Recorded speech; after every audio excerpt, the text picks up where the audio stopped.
before end of day. And you think they did? We are live. No, they didn't. Hi. Oh, hold on, I gotta turn Zorro down a little bit because I forgot I had Zorro turned up. Oh yeah, because we were sharing a mic. Yeah, sorry. You were a little low on Mass Effect. Yeah, but like as soon as I turned the sound on for the stream, my ears are just blown out. I'm sorry. Yeah, I just recently downloaded the VOD and I was like, ooh, I am kind of far away. I'm like, but we were sharing a mic, so it makes sense. Yeah. I don't know about you guys, but Discord, it's a daily challenge for me to adjust everyone's volume. Every time I log in, everyone's at a different volume. Yep. Oh. That's constantly changing it. Weird. I never change anything. I don't change anything either. Yeah, I'll come in one day, Zoro will be low, and the next time I come in, I'm like, my ears are bleeding. Look, I am naturally loud. I know. Yeah, I don't move my mic any closer to me. It's the same Which is why every time. It's why it baffles me. I'm like, I don't know what's happening here. You don't move your mic, Zoro. I don't know. You do have a small gremlin mic, though. Well, thankfully, she's usually in bed roughly when we start. Well, she's not asleep, but she's... Yeah, that's true. Begrudgingly laying in bed with her eyes closed. I think she might be a bit far. Begrudgingly sitting on the bed with one toe on the ground or hovering just above the ground like I'm not in bed. Just watching for me to go, over the camera. Uh-huh. Little stinker. I see. I remembered my dice this time. Well, that's good. I was about to ask if everyone had their dice. Oh, I should have my notes up. I have mine. Left out. People scare me. They should. People are concern me. There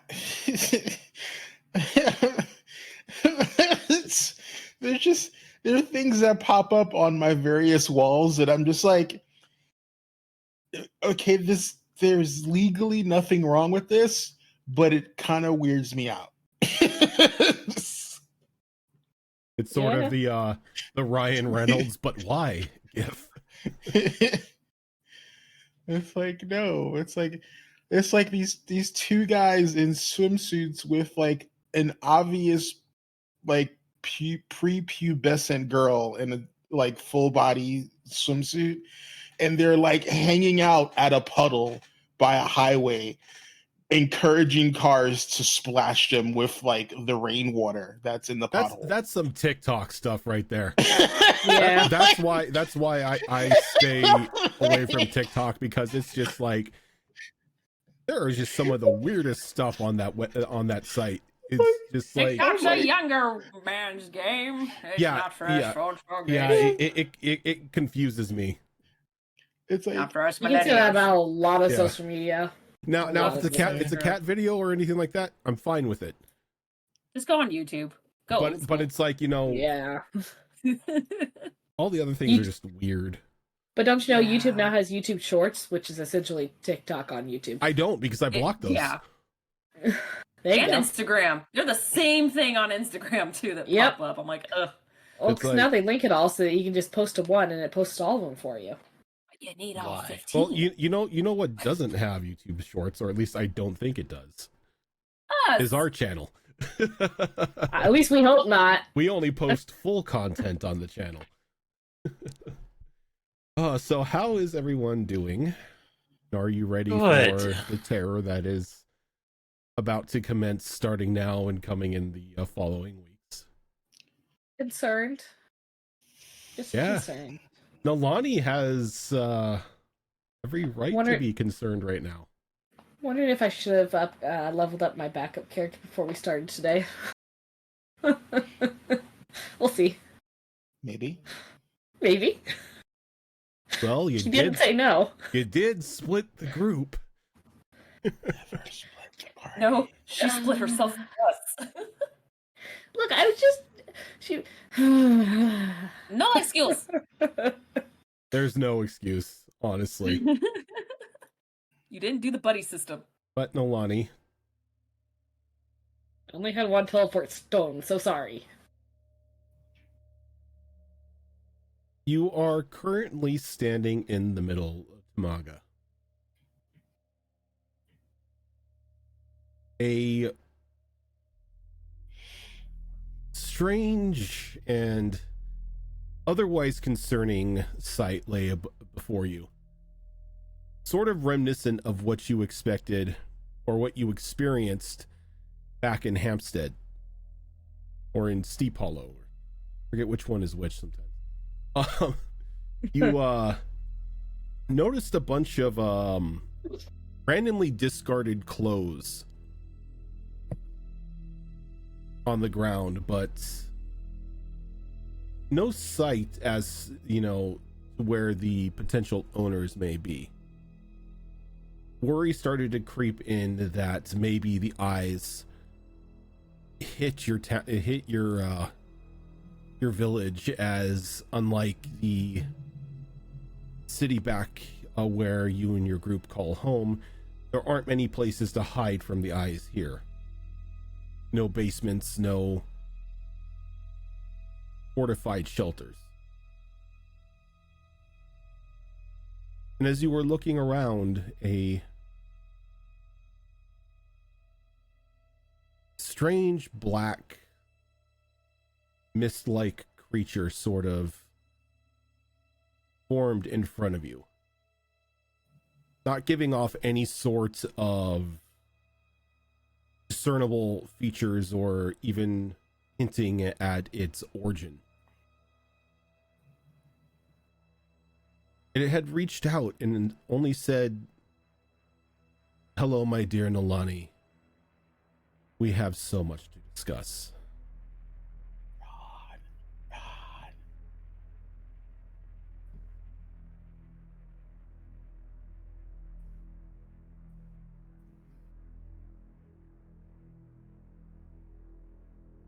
Nothing to say.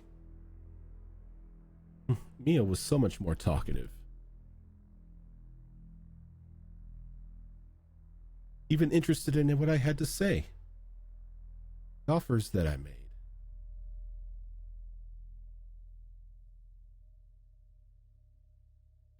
You would be... You know me by many names. So does the other who resides inside you. I believe right now the people of this land know me as Lathander. Others call me the Pretender.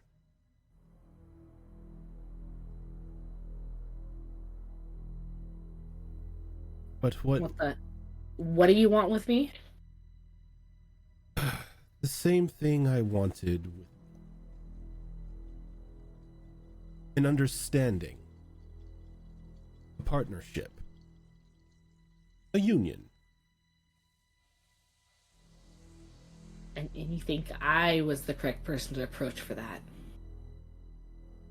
Out of your group, the two of you are the most likely candidates. And why is that? Well, Yuriko is far too untrusting. Kemek, while powerful, is a bit too small. Wow. And I can't really bring myself to harm this Azure Claw. I don't know, I have a thing for birds. So, you being a twin soul and going through your trials, and Mia on the cusp of ever so slightly falling down the path of a fallen angel. The two of you are prime candidates.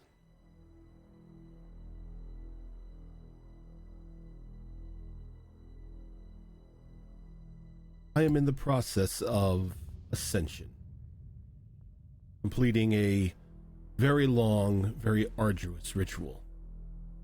But before I complete it, I am missing one key. A body. Yes, I have the princess at the capital, but the child would not survive the ritual itself. Mia was my prime candidate, and I may have convinced her, but I have been alive far too long as to not make contingencies on top of contingencies.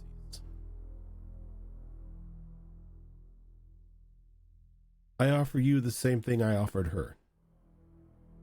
Friendship. A joining between the two of us. More power than you can ever imagine.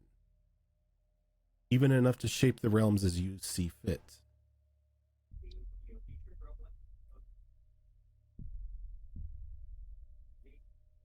A means to protect your...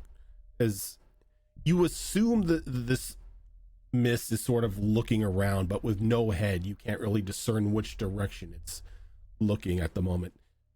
Protect your people. Raise them more to the old ways and less of squabbling groups all fighting for what is most certainly the same cause, but in different beliefs. With me, that wouldn't be a problem. With the three of us, that's most definitely not a problem. You know, 3 sounds awful lot like a crowd. Yes. And I'm pretty sure Kai's probably pretty pissed at you. Oh, I would assume so, but the fault does not lay with me entirely. That Snow Mother had a hand in it. And she just watches the mist with an expression of, you can't explain that? Just kind of waiting for the rest of that story. It's less of a means that she had any nefarious dealings in falling, and more that she helped in exposing the fraud that he was being led to. Yes, I admit I had some underhanded dealings with your twin soul, but the ends, I believe, would justify the means. But his death set my plans back quite a bit.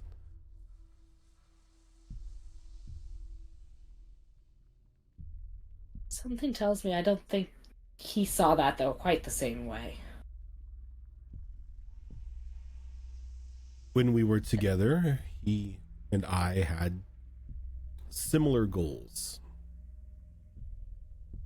He wished to expand your peoples beyond the Ashen Spire. Claim the lands down south. Take them back for your people. I offered the power to do so. And while brutality was most definitely in hand, if the unforeseen circumstances did not fall, you would more than likely be sitting in a different seat than you are now. The light wouldn't be the dominating power at the moment, but the fire and the fury of your people would. That can still be arranged. You can lead your people beyond these spires, down south, and claim what is truly yours.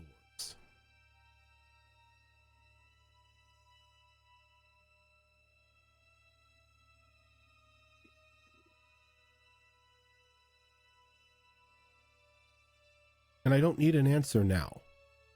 It'll be some time before any of us come face to face. Just a bit of food for thought. I only need an answer from one of you when the ritual is complete. Where we go from there is, well, your call.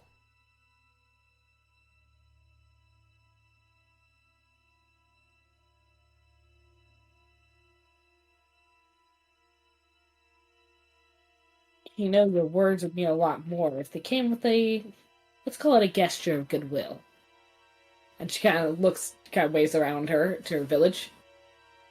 I want my people back. I have not taken your people.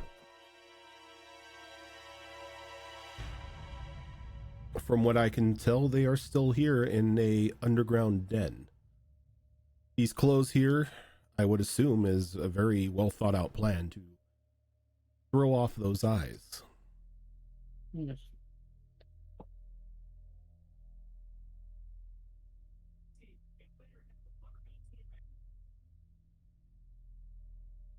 If you're looking for them, you'll find the entrance to the den about 300 feet beyond the north gate. Look for an old gnarled tree. At the base there is a hidden door. That's helpful, I guess. Not quite the gesture I was looking for, but it'll work. And she's gonna start walking towards wherever that north gate is. Just Would you prefer I brought them here? No. Very well. Just think on my words, Nalani. We don't have to be enemies, and this does not need to end in bloodshed.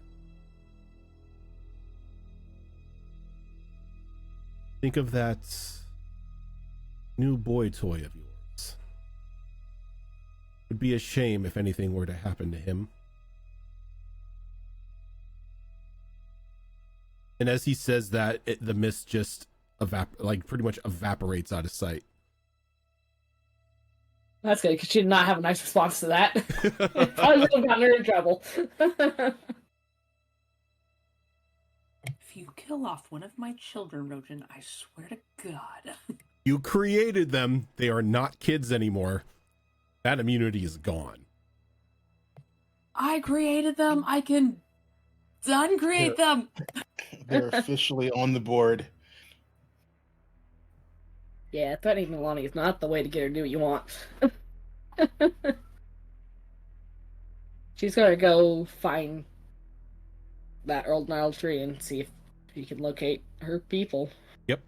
And you sure as hell do. It is a very distinct tree. The more you look at it, it isn't even the same type of tree that the rest of the forest is. It stands out almost like a sore thumb. It's just like the hidden rock with your key in it, but you can tell exactly which fake Yeah. rock it is. Yeah. Yeah. It's like the fake rock, or like the fake stone in the walkway that you lift up. It's just very obvious it's out of place. But as you walk around Nalani, you do find a hidden door, just very haphazardly covered with dead leaves. I'm gonna open that door and venture on into this cave. Okay. Probably line up my glaive as I do, using my right, because that's the only source of light I have. And as you walk down, the air inside this small stairwell, as it goes deeper into the earth, is very moist. You can almost smell like a very sweet scent of fungus growing down here. And then you come to just an archway of stone. And inside you see, huddled in small groups, all seemingly asleep at the moment, with a small blue mana shard in between the groups themselves.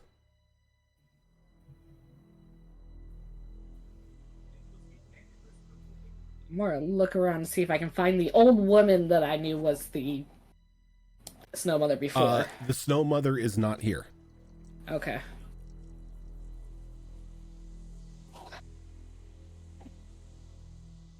there anyone that Milani would associate with someone being of more authority than the others? You see some of the ranking guards that were more of the former head of your group, their sort of protective entourage.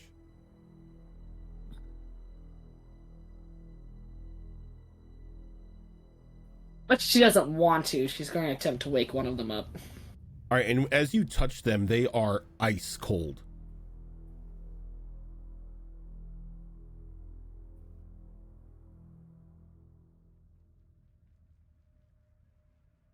And they don't respond to any kind of... No, you kind of shake them, and they're just kind of still in this suspended state.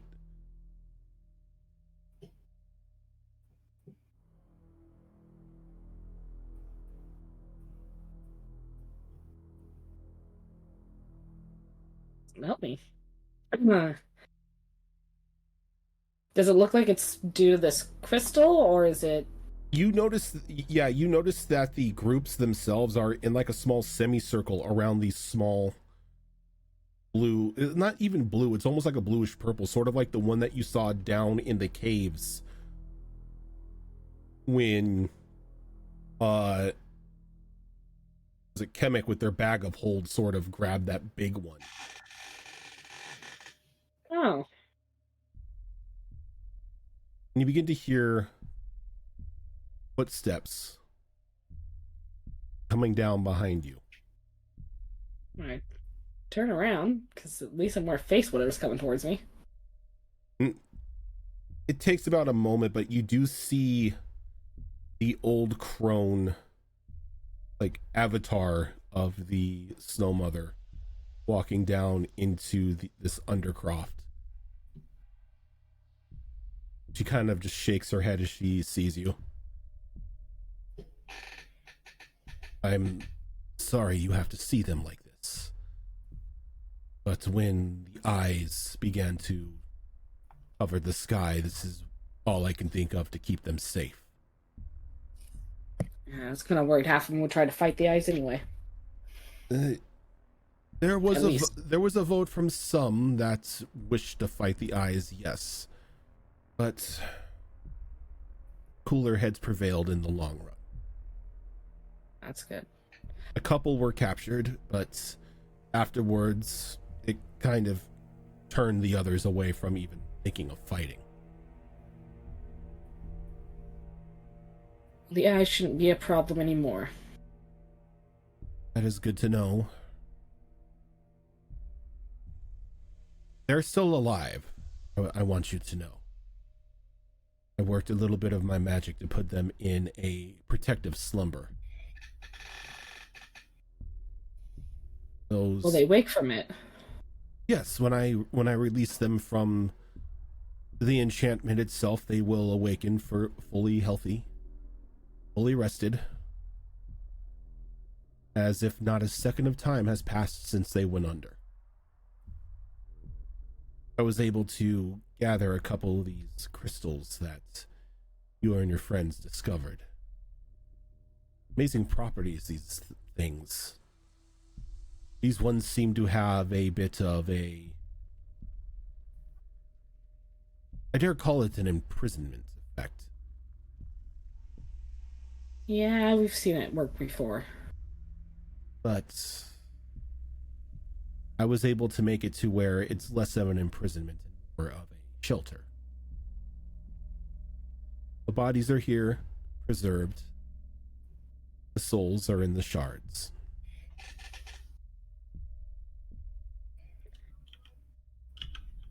And releasing them's not going to cause any harm. I've seen these things explode. As long as the crystals remain intact and nobody does any physical harm to them, we should be fine.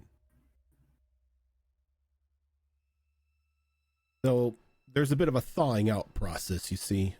She kind of like tilts her head over to like one of the small groups, and you can see there's like a small layer of frost in the body, as if like they have been frozen to be preserved.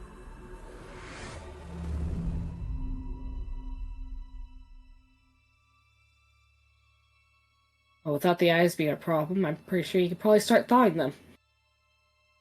If that's what you wish, I can most definitely begin to thaw them out. I think it'd be best not to stick him in this state for too long.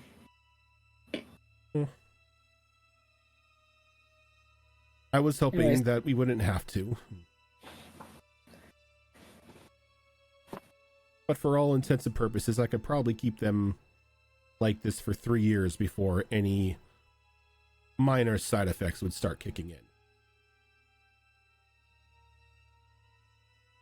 Yeah, let's go ahead and let them out since the eyes aren't a problem anymore. I will begin that process, but tell me, what brings you here? Realize I should probably check in after all of that before we head to Morning Glory. Finally assaulting the capital as you talked of. Something like that. Then Though allow the me to give you Pretender a did come warning. here recently. Well, what was that? Allow me to give you a warning. Not everything is as it seems. Not everything is as it looks. You cannot believe anything you see in that city at the moment. There is nothing but lies and deceit in the air. The air is so poisonous that it threatens to corrupt the minds of any who breathe it. Stay off the streets.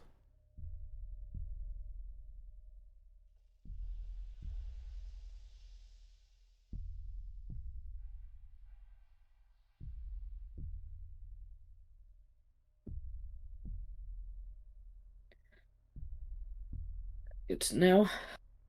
I will also warn you, the Pretender was here recently. I thought I felt him. What did he want? To make a deal. Deals do seem to be his specialty. Yeah. Don't know why he thought I was the person to approach. And then threaten. Desperation, my dear. You have him by the proverbial balls at the moment. You and your friends have foiled many of his schemes before, and he's looking to weasel his way out of responsibility. Yeah. Sounds like it. Offering anything and everything that he can think of. He's more of a dealer and user than he is a fighter. By himself, he is nothing more than a child trying to play at an adult.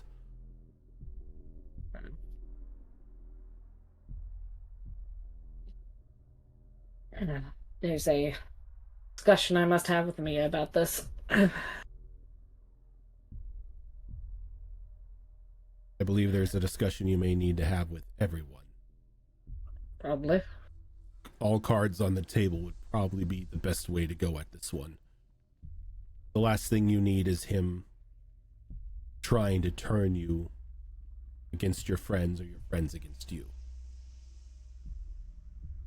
Which isn't a trick that he would be adverse to.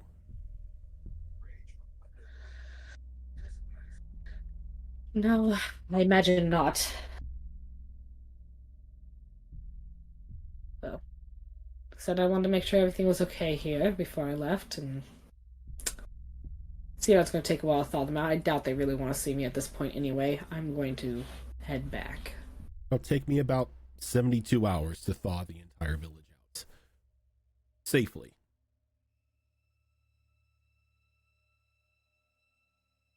Very well. Well, there's no need to rush it. I don't see any need to. But I will give them your best. They're starting to turn around, and some have begun to accept you as their queen. The more hardstead ones will be a tougher nut to crack, but after this, everything, I believe I have more ammunition to spin the propaganda. I'll leave that to you, as that's not really my strong suit. That's the wonderful thing about us ascended beings. We have nothing but time to twist and mold mortals as we see fit. To ask you about that. The Pretender says that it's what he's working on currently. When you ascended, did it take so many lives? The rite of ascension, yes. It is a very bloody and murderous ritual. It's not one that any ascend without the sacrifice of others. Hence why most who ascend have cults or followings who are willing to give life to them.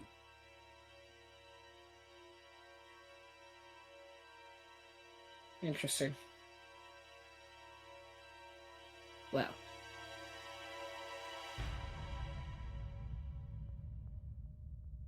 Seems like this one's taking lives that were not given to him. The steps on the ritual are very vague when it comes to how one acquires the necessary life. Some willingly give it, others give it through prayer. And in other cases, others just take it through murder. The ascension process, depending on which path they follow, normally shapes them into the god that they will later become.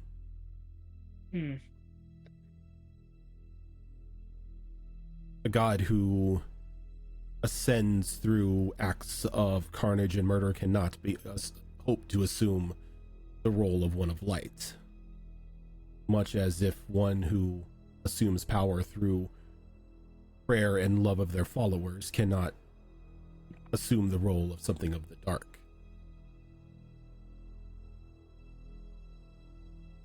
Good to know. I'm going to head back now. Best of luck. I think all luck needs to go to you.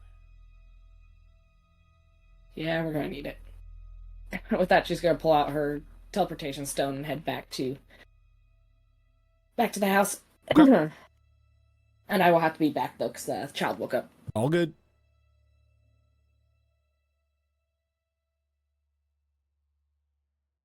So as Nolani teleports back, things at the house have grown into a more serious tone.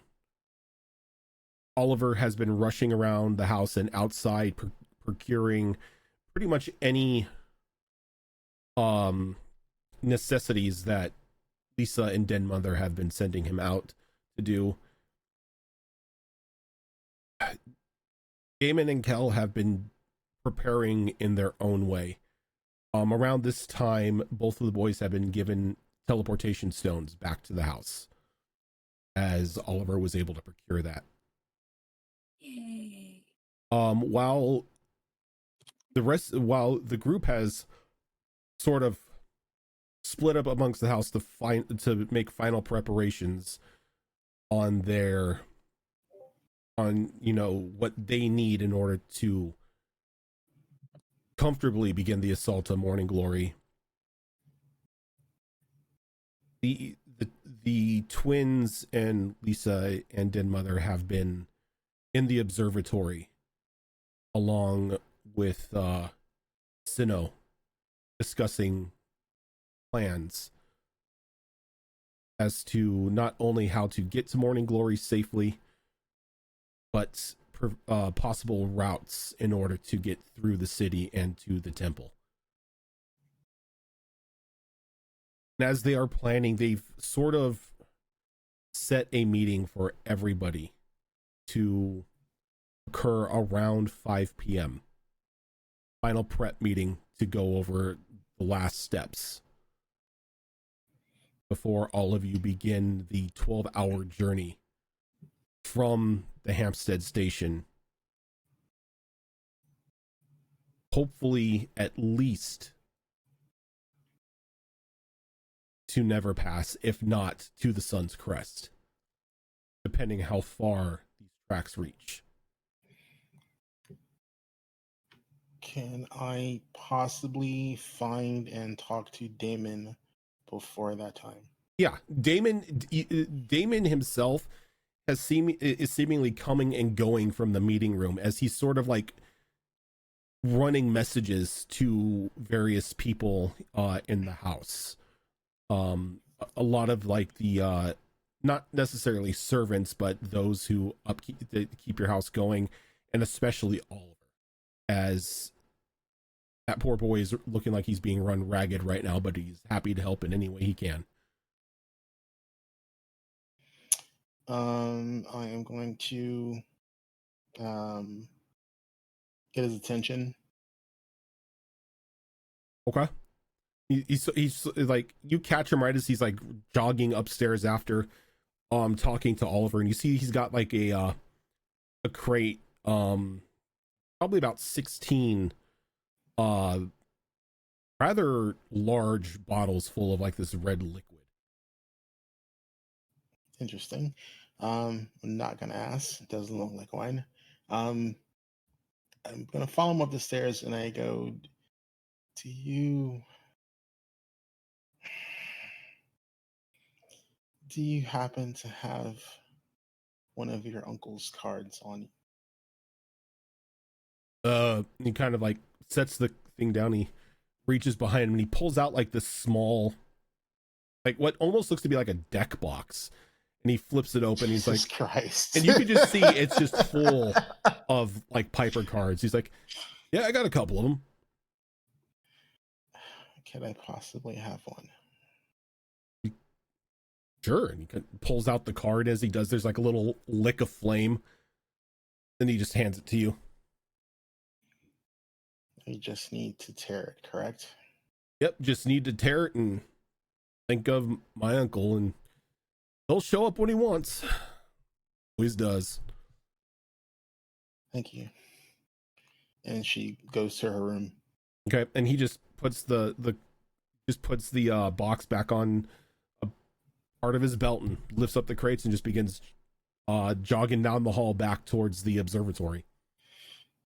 Cool. She doesn't go into her room, lock the door. She's going to take a couple cleansing breaths and tear the card. Okay. And like almost instantaneously, you tear that card, and there is just like a hint of sulfur in the air. And you can feel somebody standing behind you. Well, didn't really think it would be you summoning me, seeing as how you were so adverse to my help to begin with. Have you had a change of heart? And as you turn to look at him, he is in like a very decadent smoking jacket. Just bright red with like traces of gold filigree everywhere. Oh my god, he's wearing the fucking the Playboy. Yeah, jacket. it is just like full on Hugh Hefner smoking jacket. Jesus. And she just looks at him and she just goes. She's obviously shaken, like the smell of sulfur fucks her up. And she goes, I need to find something. And the easiest means, I think, to find it is possibly with your assistance. Well, I am a master at finding things, and if I can't find it, my network of friends can. What seems to be troubling you?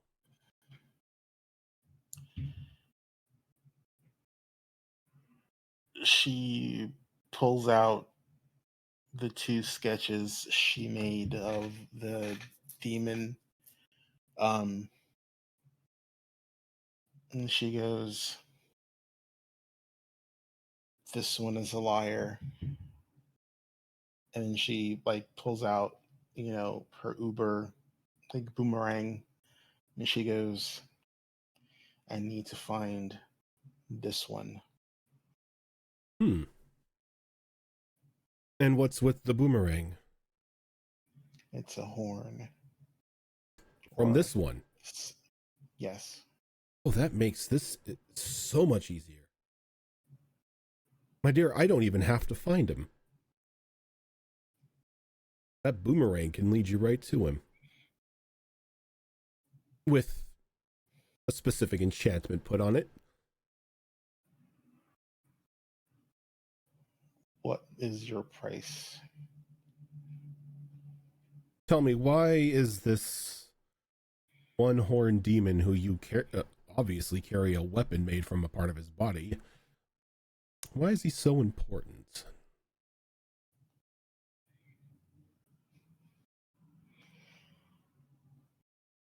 He took something from me that I can't get back. At least I don't think I can get back. But I want it back. That's very vague. People like him take many things away from people. You give me more detail on the situation.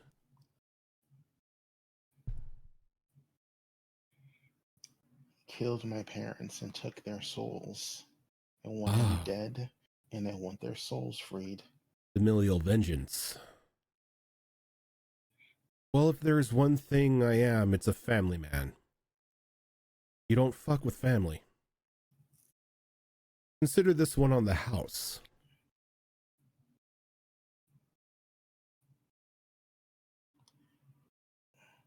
She looks very confused. Like, you keep subverting my knowledge of your kind every time I talk to you. From my understanding, people on this plane's knowledge of, well, my kind is very vague. They tend to whittle us down to one interpretation for all beings. But much like the people of this world, we are our own. Yes, there are a lot of us who lie, cheat, and steal, and harvest souls for the most malicious reasons. And there are those like me who just want to collect pretty things.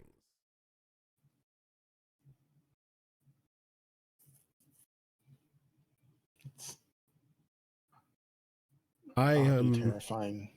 I am a demon of, I wouldn't say pleasure, but decadence. I prefer the finer things in life. Fineries, wealth, arts. Gaudiness. In some eyes, people would consider it gaudy. But I get my enjoyments from those things. I have very little use of souls. I have very little use of causing mayhem.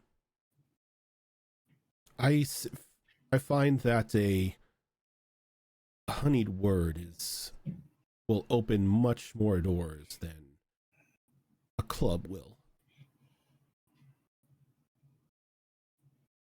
But the one thing I cherish most is family.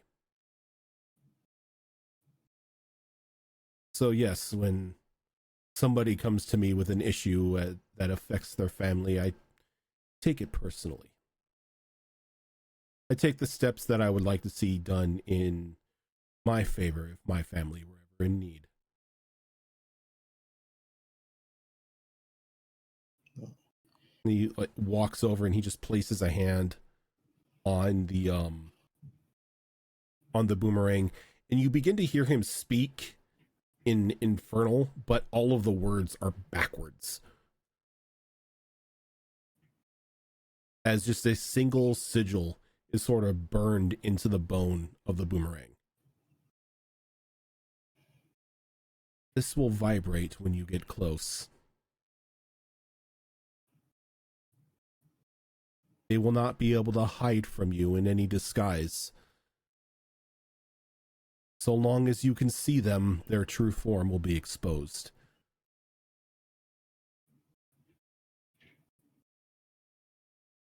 If you wish, I can put my feelers out, see what continent they are on at the moment. It is a rather large world, and there are so many unexplored corners, yet some who just now have civilization forming. But I have a very vast network of friends. I would be in your debt. No debt. Call this a favor amongst family. You've taken care of my nephews. You seek vengeance for those in your family who were wronged. That's all I need to know what kind of person you are. Thank you. I'll also put feelers out about their souls. I may not be a soul collector, but sure as damn know a couple.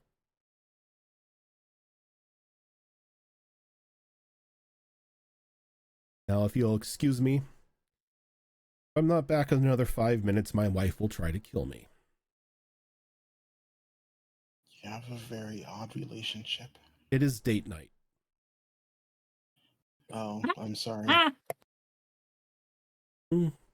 She understands sometimes business does come before pleasure.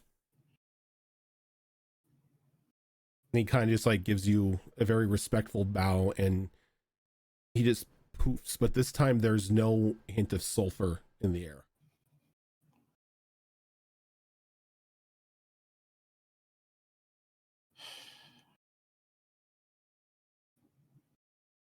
I'm not sure he's what he says he is anymore.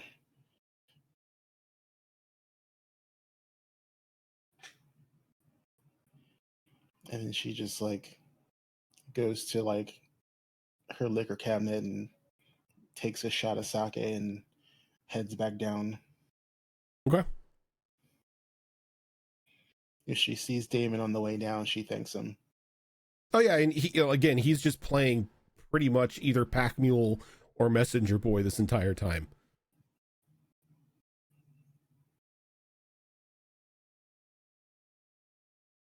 That's all she wanted to do. Okay. No, Evie, you can't have the mouse. I don't care if you're purring. I do what I want, human. She's been taking the mouse away from me all day. He has to raise a fuss because the dogs are here.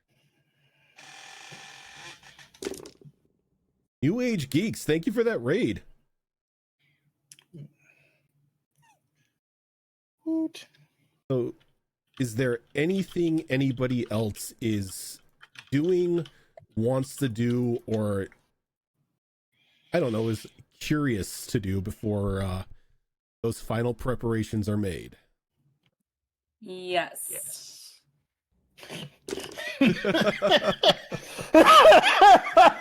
The Wizzies have spoken. Okay. Mine is fairly quick, if you don't mind me going first, real Nope, quick. by all means. What time of day is it right now? It's early on in the day right now. Oh, perfect. Okay, I just need 5 hours. Yeah, I You got a have color another. in your wizard book? I am. It's all the pretty colors. So I need 5 hours to do it. So, yeah, that is what Chemic is doing. I would laugh if Chemic's grimoire was written in nothing but crayon. Don't make fun of me. It's a pretty picture. It shows me what the spell does. So yeah, that's what. Some people learn by That words. is what I'm doing. Some people learn by words. Others are visual learners. I mean, Exactly. Just a picture of a little stick figure on fire. yep. Yeah. Okay, so if you're just spending you're spending 5 hours copying the final spell into your grimoire. I am. Alrighty. Mia, what are you doing? Gonna take a minute initially to write a letter, which I'm then going to place on Chantra's bed that is to be opened in the event that I do not return from this excursion, should she ever make her way back to the house. Okay. Then after that, I need to go pay a visit to Abigail to collect the tattoo kit and inks that she has created for me. Okay. And you can. Go ahead. I'm sorry. Go ahead. I was just gonna say I have one other thing after that I need to attend to. Okay. Before we continue on with that, I have to ask, Azure Claw, are you in the workshop at the moment? Absolutely. Perfect. So, Mia, You mean there's another place? I don't know. Probably not for Azure Claw. Azure Claw strikes me as a workaholic. But so Mia, you go down into the workshop and you see Azure Claw there working on the gem cutting. And you see that the machine that's converting these coalesced mana crystals into the tattooed inks seems to be whirling up and working at a peak efficiency at the moment, as Abigail is making the final checks over the just over the machine itself, and then doing a final test on every ink that's coming through. And she's sort of humming to herself. She turns around, and by her mannerisms, if the clockwork face could smile, you think she would be.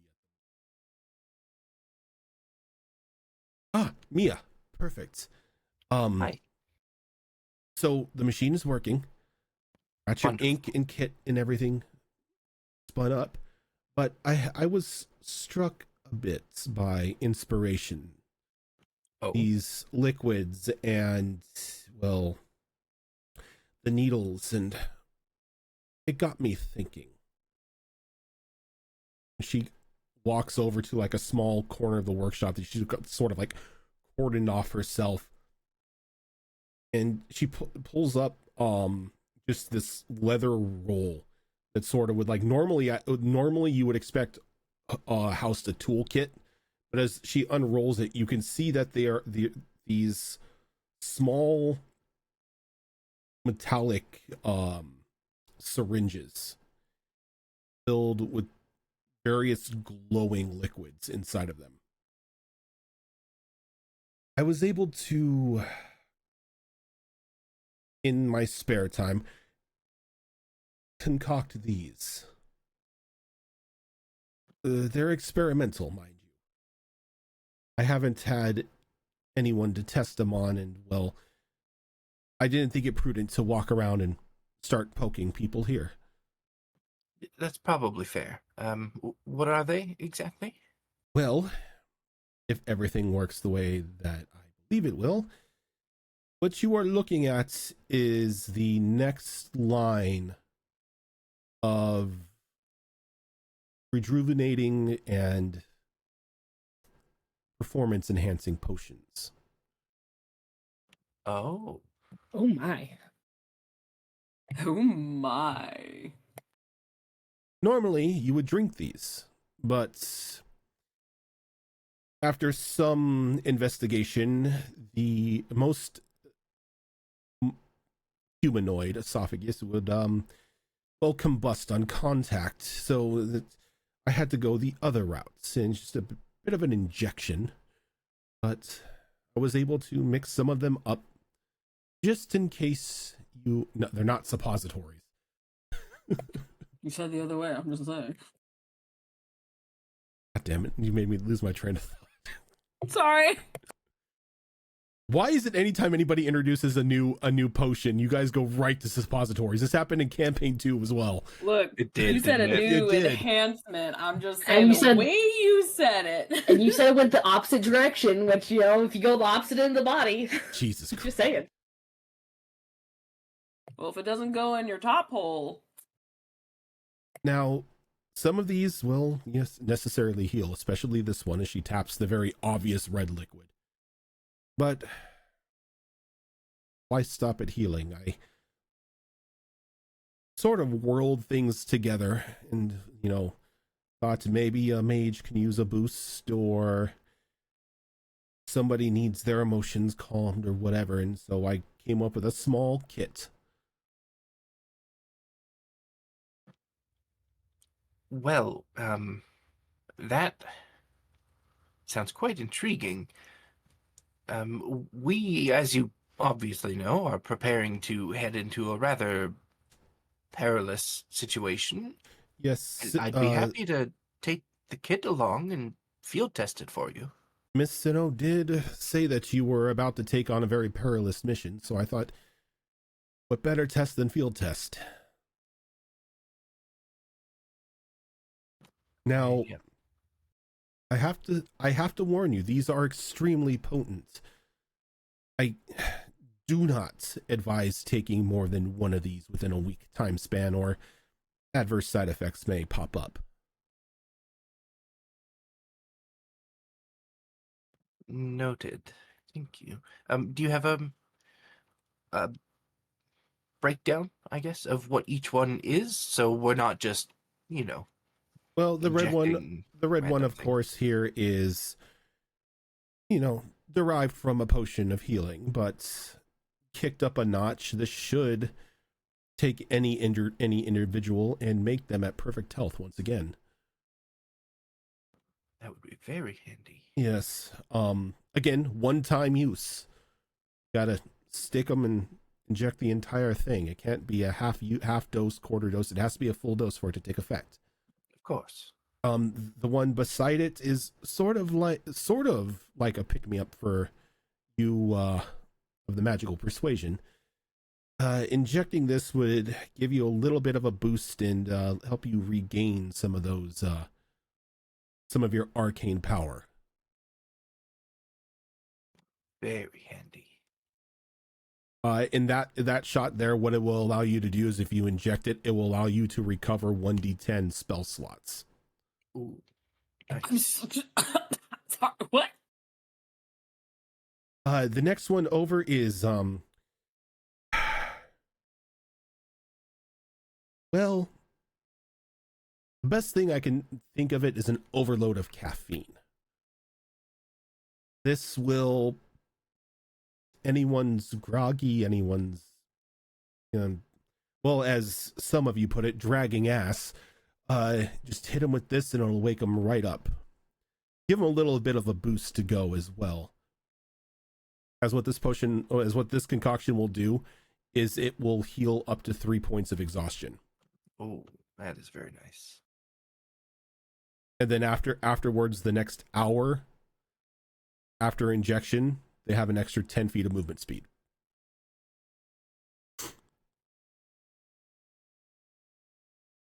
And For how long? for an hour. And then this final one here is it's a doozy. It took all of my genius to craft this, and it's quite expensive, but this will regrow lost limbs.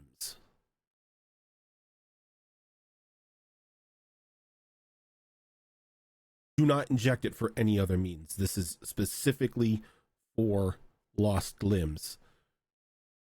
Do wings count?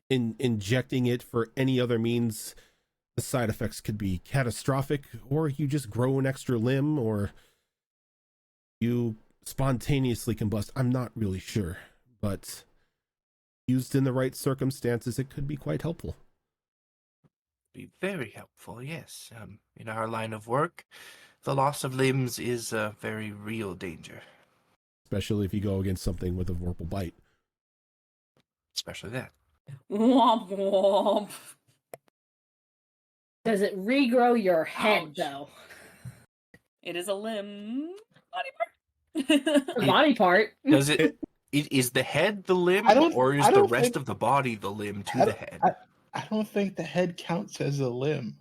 Or it just Not regrows with that it attitude. regrows the head, but the body's still dead. Ooh. Oh, Hey, at least you'll be Well, able to have an open casket, funeral. But you know what? If we happen to encounter that situation, we'll field test. I wanted to know if Are you you get- sure Mia isn't from Arcastus? I know, right? I think we ask that question daily. Yeah. Pretty much. I want to know if the one that gives you the D10 spell slots, if it gives you over spells, like if you get more than your allotted spell slots, do you get to have those? I don't know. You'll have to wait and see. Again, field tested. Because as someone who is limited spell slots. I was actually wondering something similar about my scabbard that I got that automatically upcasts a spell by 1 level. What if I cast a 9th level spell? Does it upcast it? I don't know. You haven't tried it. Field testing. Doing science because we can. That's what being a wizard is all about. Wizard, artificer, any dangerous class that uses intelligence as a core ability. Yep.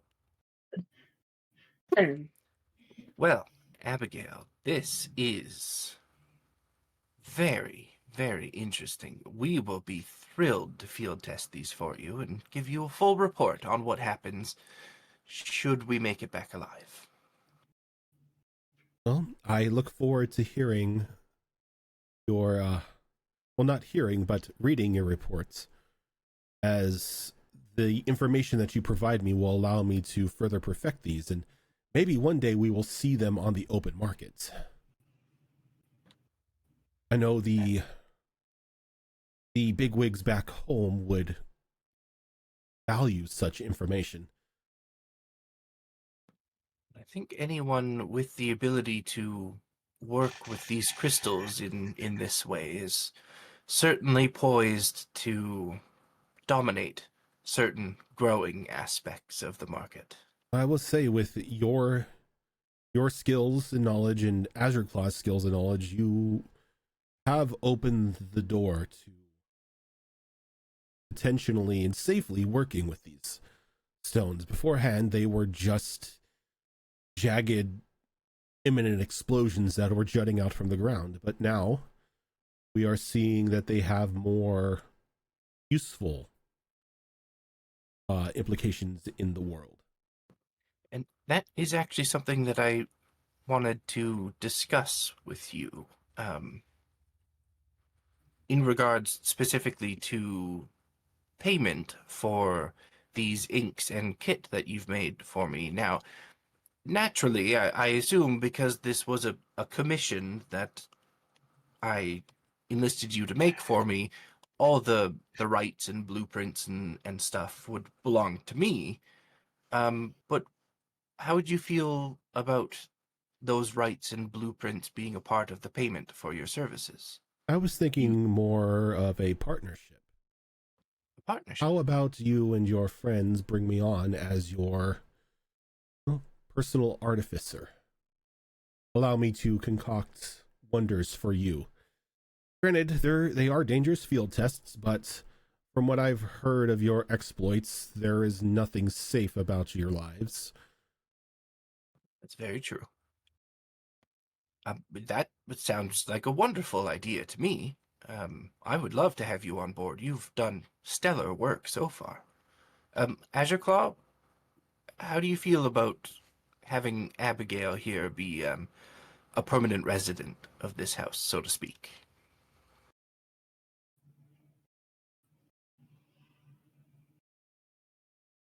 Azure Claw just ponders a moment here. I know the workshop is kind of your domain, so I don't want to, give away part of its space to another, but the two of you seem to work very well together. Potentially less interruptions. I do my work, she does her work. And occasionally collaborate.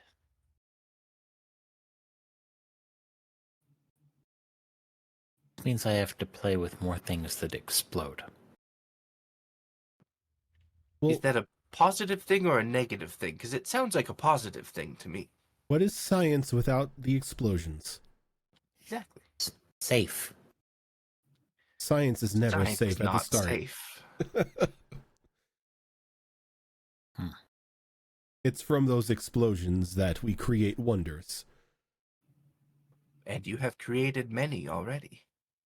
At least we have vent now. Oh yes, true. a working ventilation system was much needed for those of you who have respiratory systems.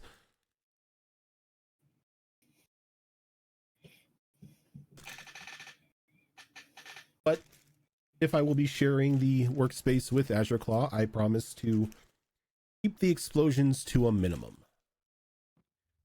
And over time, we can always, should we acquire more funds, expand the workshop to whatever you guys need.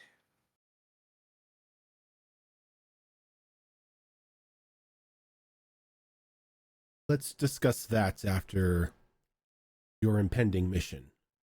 Yes, of course. Focus on the important things. Yes. Now, I don't want to speak for everyone else. I do have to clear it with everyone else first. But as far as I'm concerned, you are more than welcome to be a part of our team, Abigail. We're happy to have you aboard. I'm happy to be here. I believe I have some other things to attend to, so I will take these wonderful new potions and this kit with me, and hopefully see you again sooner rather than later.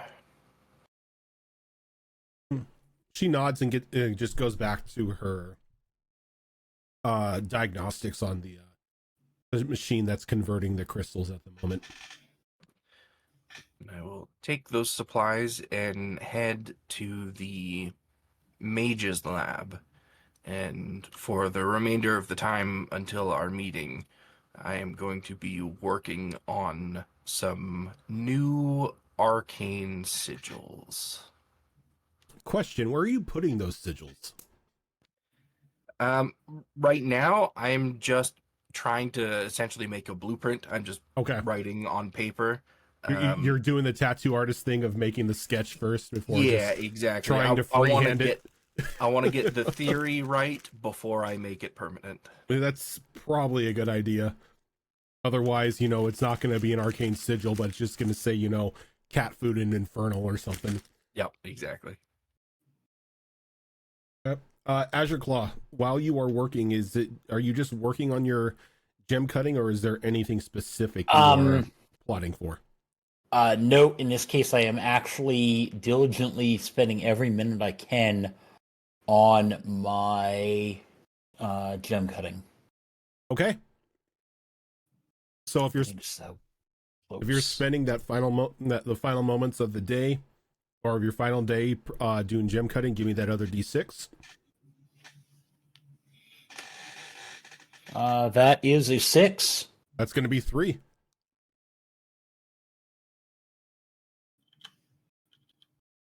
What are you at right now? 44 of 75. Nice. Getting ever so closer Over to that expertise. halfway. Getting ever so closer to that expertise. Yup.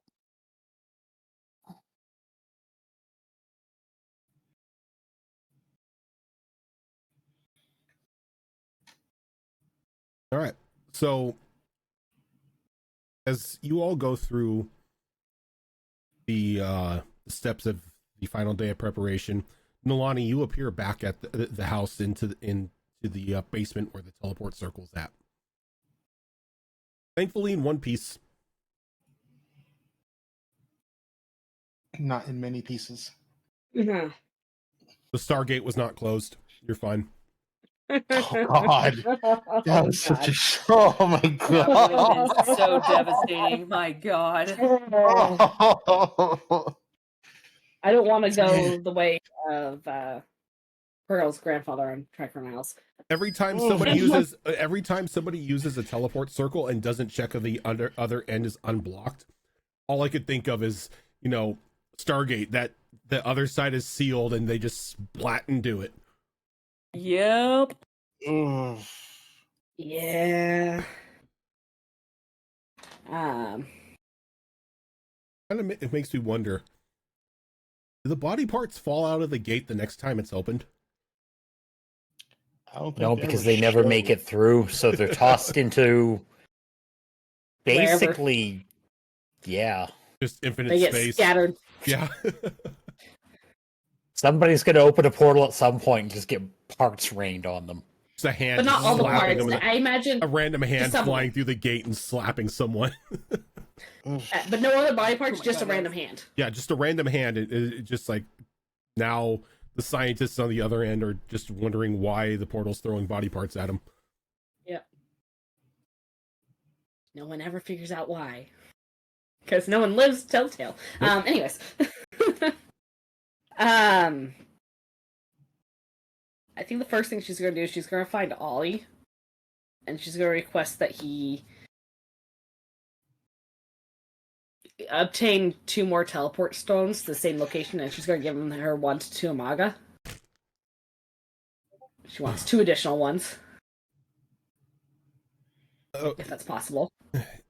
It might be possible, but see, it was easy enough to get the ones here attuned because we have access to the teleport circle. Is this locked onto a circle itself, or is it just a specific location out in the world? Very sure it's a location. I can check with my contact at the at the mage shop, see if this is something they can do. It may be a bit Or pricey. get me...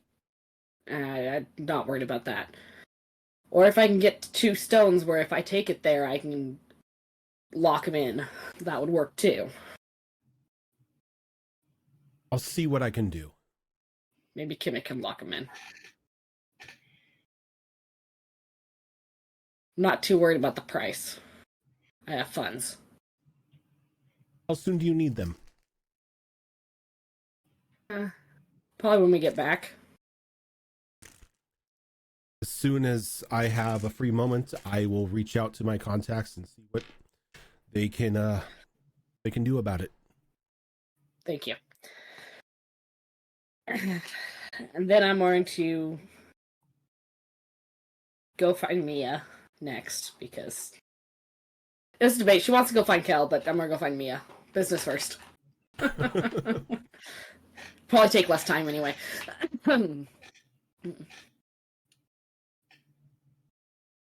So wherever Mia's at. Mia's in one of the 2 places she's always in, either her room or the mage's lab. She's in the mage's lab right now. Yeah, that's probably where she was checking first anyway. In the mage's lab, playing with the magic etch-a-sketch. Yep. Fair. Or spirograph, I don't know. Probably spirograph since it's, arcane runes. Yep.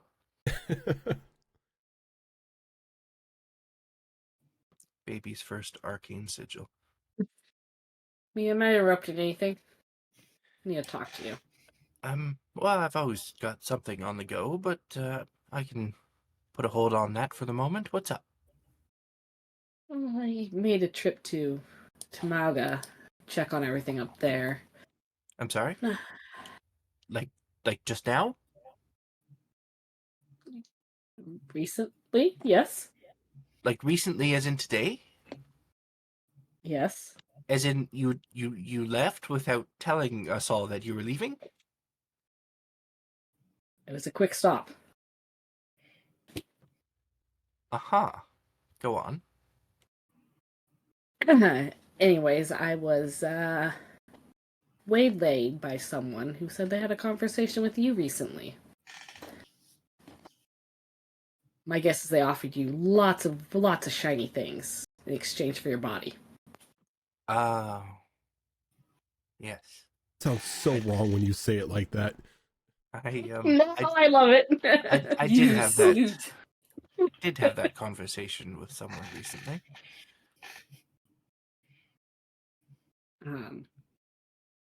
Yeah, he did the same thing to me. Was going to talk to everyone else about it, as I'm told that, well, some other tells me that Morning Glory can corrupt our minds, being there, and to stay off the streets, and so I'm a little worried because both you and I seem a little extra susceptible to those type of things. And we were the 2 that were approached. But before I did, I wanted to talk to you about it first, because I don't want to just throw you out there without any warning. Well, I do appreciate that. I had actually myself intended on speaking to everyone about it, though I was going to wait until we were on the train so we would Huh. all be together. That's about when I was planning on doing it. That works out. Great minds, or I guess susceptible to influence minds think alike. Seems like the logical place to do it. And it is a conversation that I think we all need to be a part of. Yes. I Um, mean, I don't know why he thought I'd be the smart person to change. Like, I want 3 people in my body. well, Is the title of this episode tonight just phrasing? Yeah, I'm already typing it up. not No, title's suppositories. not every aspect of that sounds awful, but in this particular case, it does. Look, I already have 2 souls in my body. I don't need to add a 3rd one. Yeah, that doesn't sound like very much fun. Two even seems a bit crowded, but then I'm a single soul, so what do I know? Yeah, speaking of which, I gotta check in with Kai on this whole thing, too. So the offer that was extended to you was, let me guess, the use of your body, the joining of your souls or some such in exchange for untold power? Pretty much. Seems a bit desperate, doesn't it? A little bit. Also, like he doesn't know that power means nothing if you don't earn it yourself. Or, take it from someone else, which I guess is, in a way, is a sort of earning it for yourself. You just let someone else do most of the dirty work. I mean, battle prizes are a thing. True.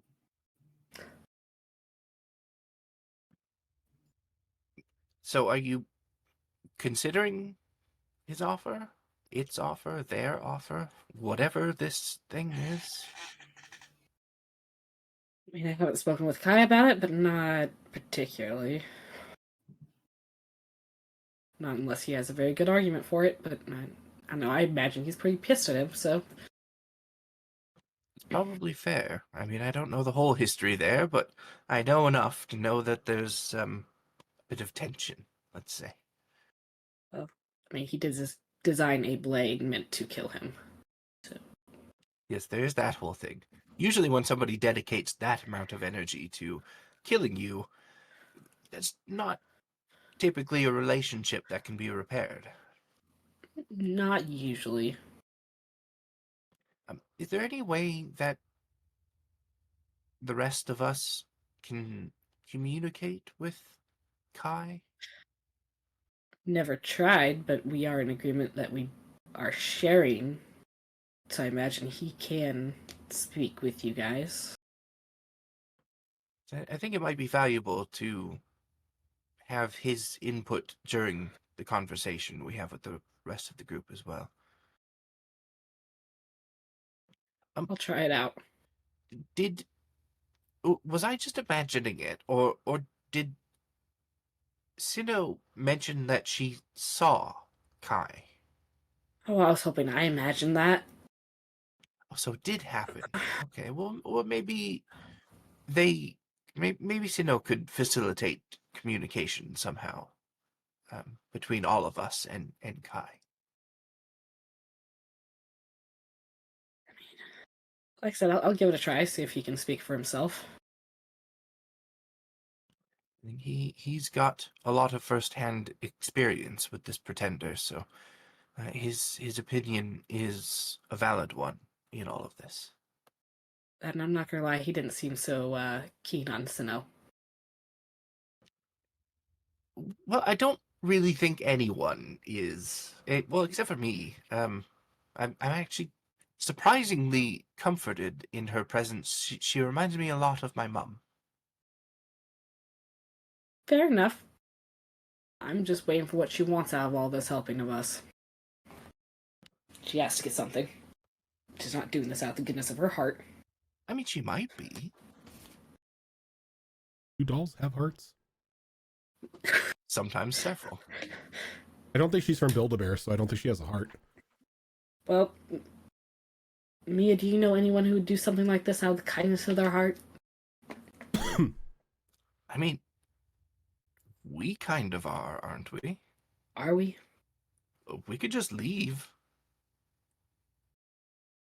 That won't save our. That only saves our own skin. Yes, but is making the choice to save the skin of others not doing that out of the kindness of your heart? No. Then what is it? If you're not getting a reward of any kind from these people, then is saving them not just a good gesture? Well, I have responsibility to my people to save them. Do you, though? New responsibility. Do you, though? Bet you think this guy's brain is going to stop here?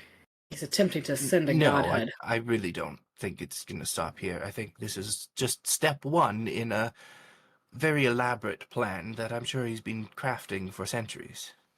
Yes. And still, we don't offer our services free. We get something out of it in the end. One way or another. I don't know. I think we've been offering our services to each other for free since we first met. Unless, of course, you count the wonderful friendship that we've all established as an equal trade.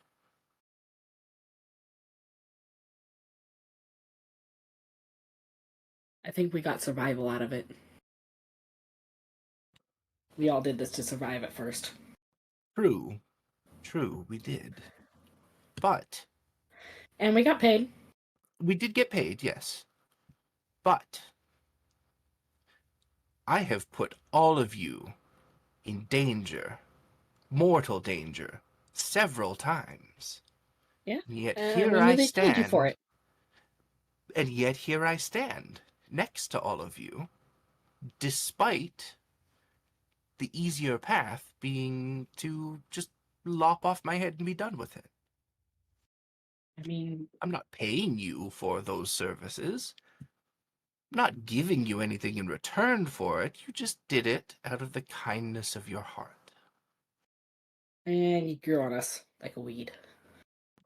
I tend to do that.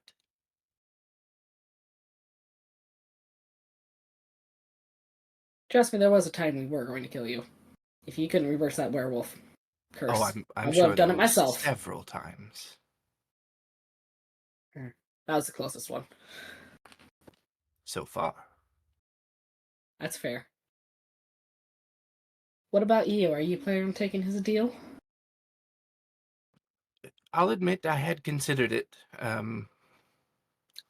but I don't think that is the path that will get me what I want.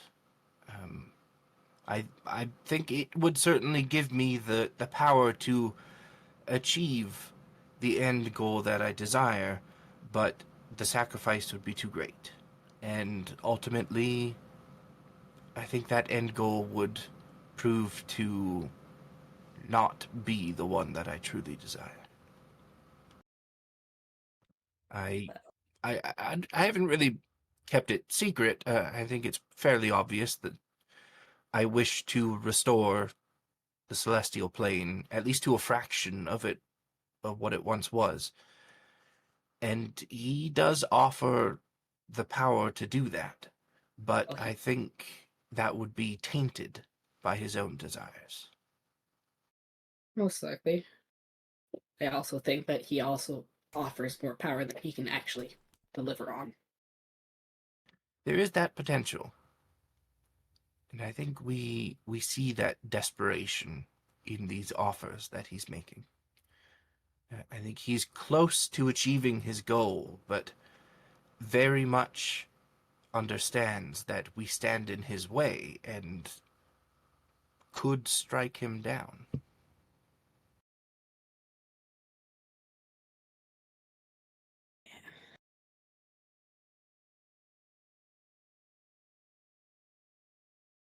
Here's to hoping. And Yes. Yes, it could all mostly go. because he tried to threaten everyone on. Wow, my brain just stopped working there for a second.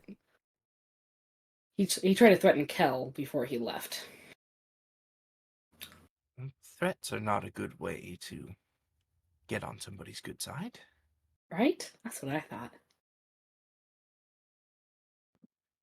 But I suppose I could see where he's coming from if he is desperate, trying to threaten the ones that you care about to pressure you into doing what he desires.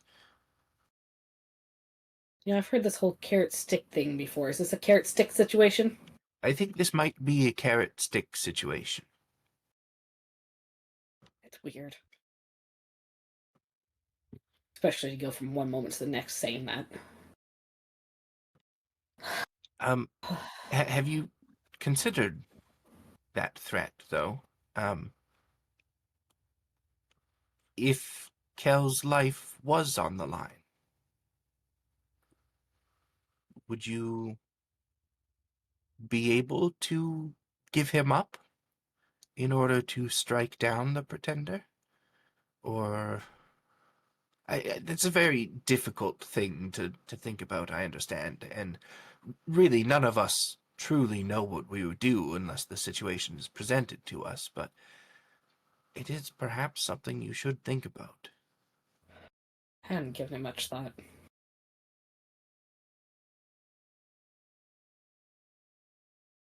But then again, if I gave in to the pretender, would I actually be myself still?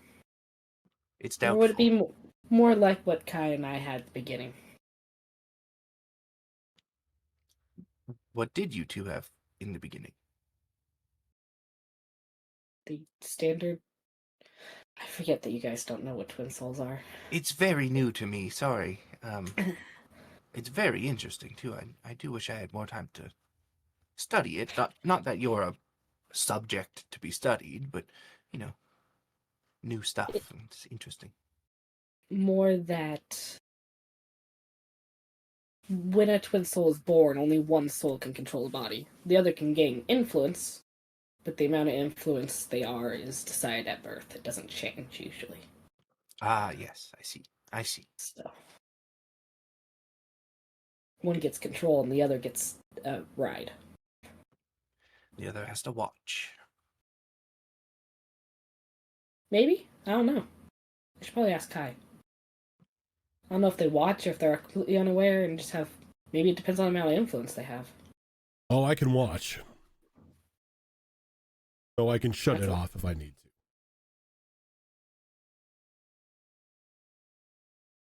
to. No? Otherwise, that would have gotten real awkward there. Yeah, trust me.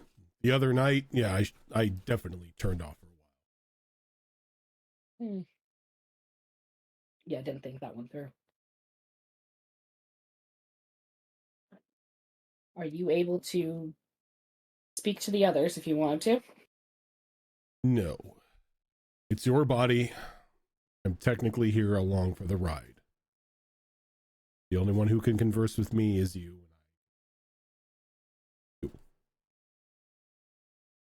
Good to know. Well, unfortunately, you're stuck passing notes if I need to provide input. If it has to be done, it has to be done. Speaking of which, what are your opinions on the Pretender's offer?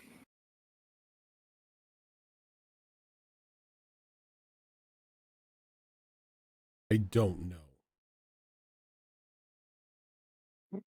I don't know if I'm one that would be able to make a logical decision with the amount of hatred I feel for that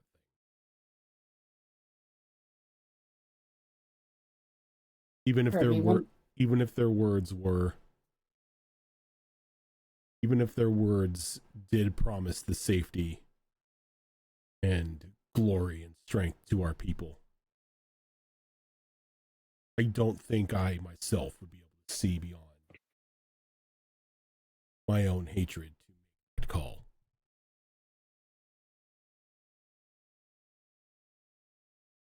Well, I mean, that's valuable input, seeing how it's not just myself that would have to share with him. Something tells me being forever stuck between a squabble between you two would be miserable. It would be a headache for you.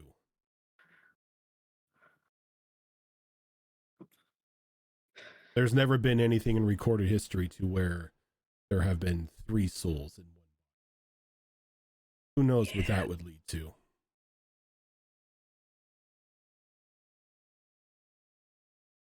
Typically 3 is a crowd. Sounds pretty crowded.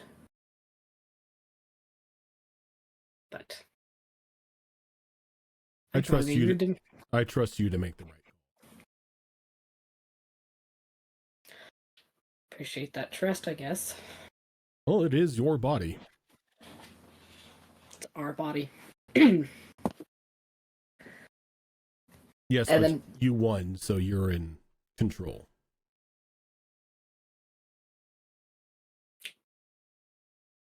Do you believe now that makes it twice that I've won? I mean, if you want to rub it in, yes.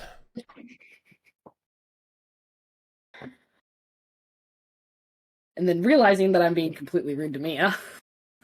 Yeah, you just see like very like different Chirping. facial expressions and everything like on her face, and it's like it's very obvious she's having a conversation inside her head.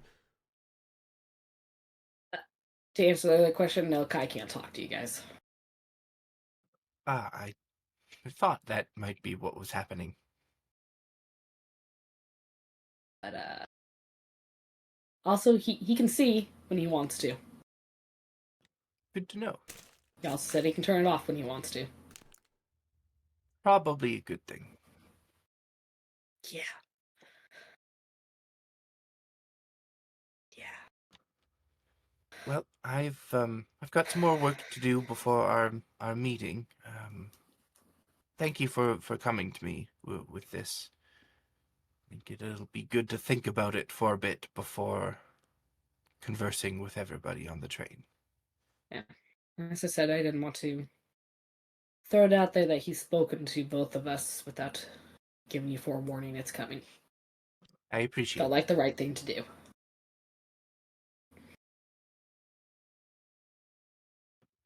And with that, I'm going to leave and go spend the rest of the evening with Kel.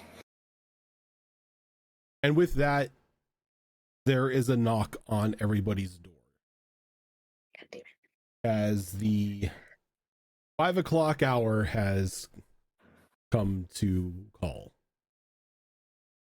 Before we get to that, we are going to go ahead, get up, take a quick break, stretch our legs, freshen up our drinks, and all that fun stuff. And we will be right back.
And we are back.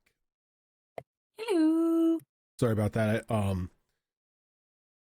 Fighting with my cat, trying to move her out of the way so I could see the Discord unmute button.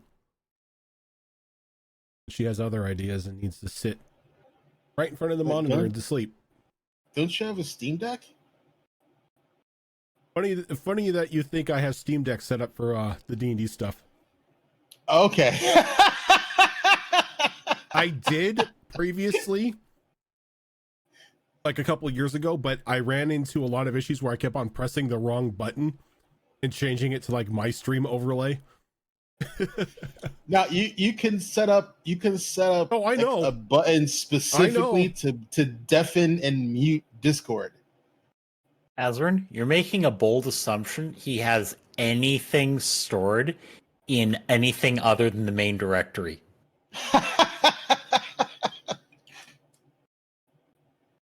Everything goes in the main directory. I try to presume the positive before I default to negative. No, just assume that whatever is the most simple and laziest means, that is what I am doing. Like and the other way around, the more complicated, especially when it comes to cameras, because I will just add more and more and more and more camera captures every time we have people missing, and I won't name them. So it'll just be camera 1 to camera 15. And I have to click through all of them when I'm setting up the cameras to make sure that they're the right ones if we're missing people.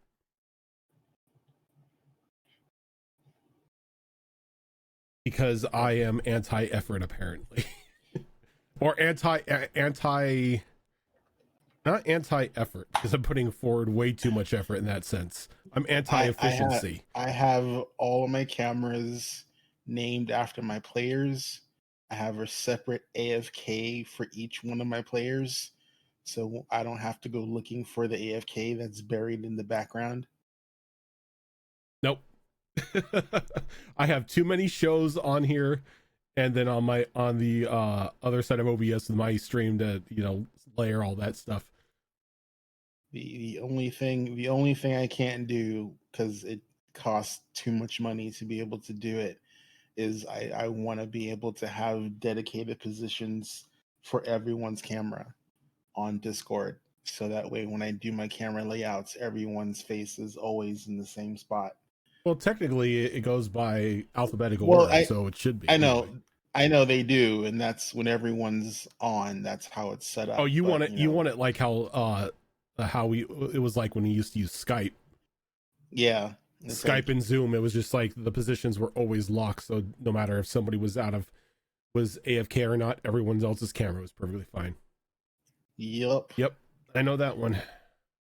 They charge you money for that now, dirty bastards. Gotta make money somehow. Yeah, I know. I can't, don't hate the player, hate the game.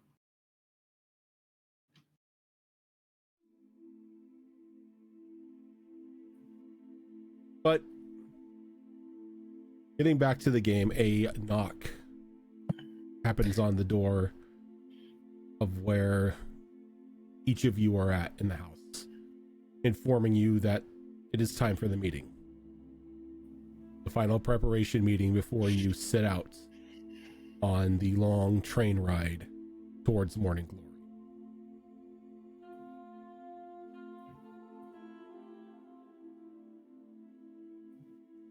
Yuriko pulls out her locket before she leaves her room, takes a look at her parents' picture, closes it back up, stows it away.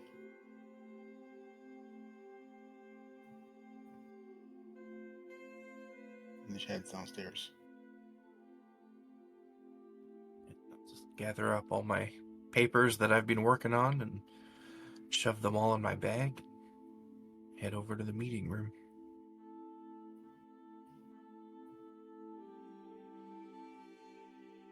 Yep, grab my tome and head on nowhere, reluctantly. Okay. We're not heading out. I don't need to arm up yet. Don't need to grab one of the swords from the umbrella bucket again. I mean, I might just because. I need a drawing of that. Umbrella holder of sorts. Just Azure Claw walking out of his room and just grabbing just a random sword out of a bin that's usually used for umbrellas. Yes. I approve. Seems No, like a we'll head very down. warrior thing to do. And as you head to the observatory, as you file in one by one, you notice that there's a small table that's been set up in the center of the room with a map of Odag.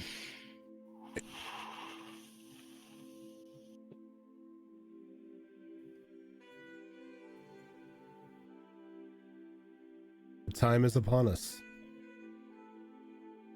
Lisa says that she begins to walk, pace back and forth along the table. We have two very important tasks that we must complete inside Morning Glory for this to be a complete success. One is the quite obvious dispatching of this pretender by any means necessary. The other is to secure Princess Amelia and make sure that we can get her out of the city safely. For this, we are going to have two teams. Team 1 will be responsible for the securing of the princess. That will be myself, Esmeralda, Damon, and Kel. Team 2 will be you. Your task is to make it to the church and somehow put a stop to all of this before this ritual completes. What if we make a side errand first? I would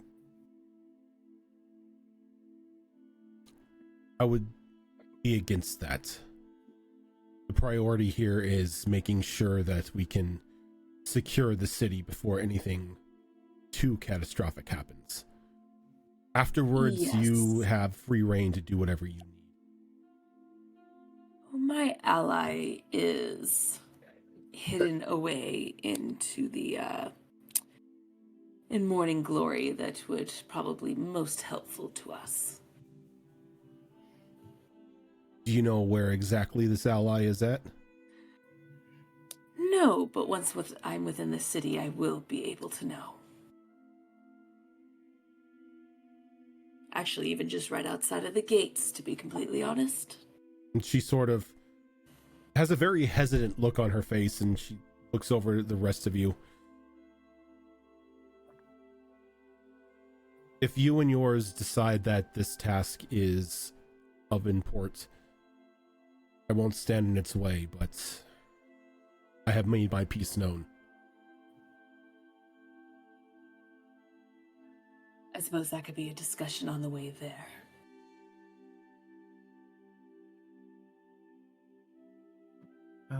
We all know what's at stake here. I trust Kemek not to jeopardize that. If they think this side errand is worth it, may very well be worth it. Maybe the difference between walking out of that place alive or not. Now I've taken... Go ahead. Is this just a side rescue mission for Kemek, or is your ally gonna assist us in taking down this thing? Oh, my ally wants to kick his ass as much as we want to. That's why I think it would be helpful to have the assistance. If we have the time, I just have a feeling that, well, there really won't be time afterwards. Or at least it may be a much more dangerous situation afterwards is all.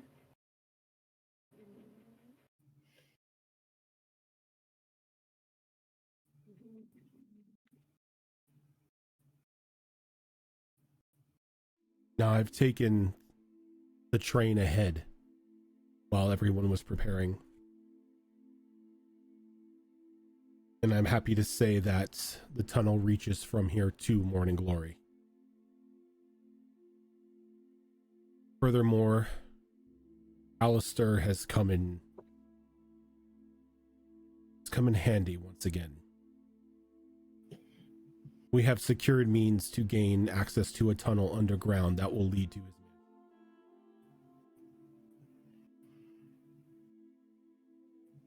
Once there, we have two options about us. One, we can search for his hidden passageways that lead throughout the city. One is a very important tunnel that not only leads to the church, but will lead to the castle itself. If we can find this, it makes our means of storming the city that much easier. The other is to brave the streets and whatever horrors this pretender has unleashed upon the city that is keeping those inside, praying for their salvation. I have always traveled in secret passageways. Why not stop? Why stop now? I've been given a warning to remain off the streets in Morning Glory. There's something going on that may corrupt our minds. So it seems the only option we have about us then is the tunnels.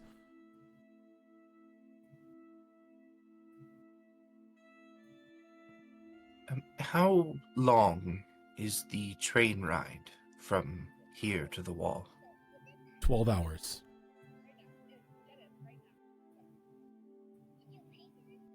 Shorter than I thought. Actually, no, it wouldn't be 12 hours.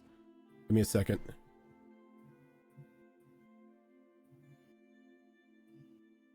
From where we are, it would take 2 weeks to get there on foot. So by train, I would assume a couple days? 6 hours. Oh, shit. Because the train system itself can make the run from Sun's Crest all the way up to Snowmelt in 12 hours. It's about a 2-hour ride per city. And since you're at Hampstead, you're looking at 6 hours to get from Hampstead to Sun's Crest.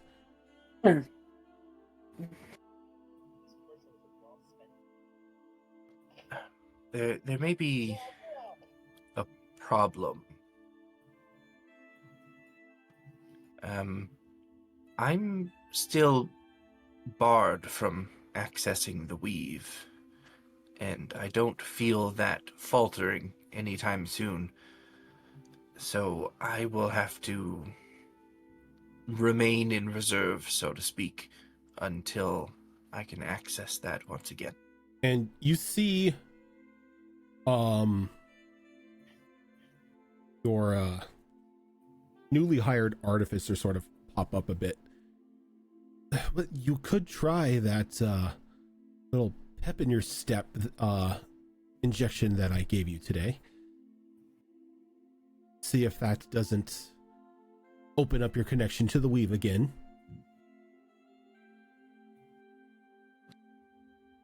If you think it might work, I think it'd be an excellent field test.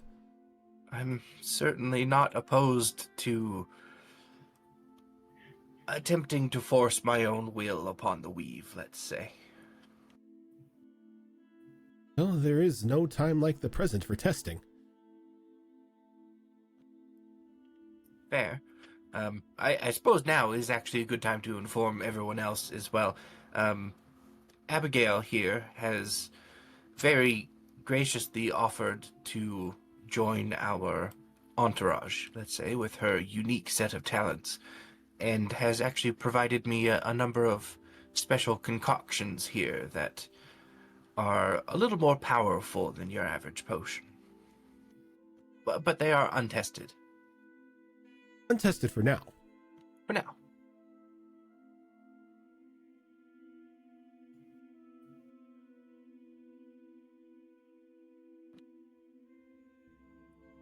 So, Abigail, do you think I should just try and take that now, or wait until we're closer to the city? No time like the present, I say. It allows me to take notes myself on the positive and possibly adverse effects. How long do you need before you recover? I don't know the exact amount of time, but I feel as though the gates, proverbial gates, shutting me off from the weave are as strong now as they were previously, so I'd say still at least another couple days Days. before my natural connection is restored. Now, if I remember correctly, out of character, we're on the second day since we took out the tower. This is the second day, yes. Yeah. Okay. So at the end of tonight's long rest, I'll be down to 1 day left. Oh, okay. I was just trying to remember out of character. Okay.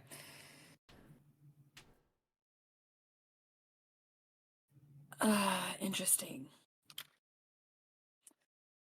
Well, then, can we even afford to take an extra day or two? Is that even an option? That is no longer an option. We're pushing the timetable as it is right now. You do not get to eat D4s. But they're so tasty. Is this get up and go elixir or whatever you concocted safe? As safe as any other untested magical product that has been infused with liquefied coalesced mana crystals. Say what? You Yes. know what the potential side effects are. Yes. The potential side effects do include death, heart explosion, melting of extremities. I honestly don't know, as I haven't had any time to field test these on any willing test subjects. So Mia has taken it upon herself to take the first concoctions that I've made and, has offered to field test them and record the outcomes.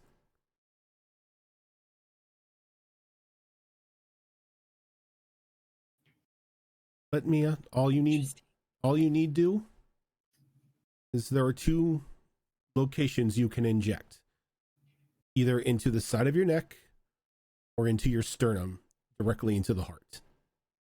Either will work.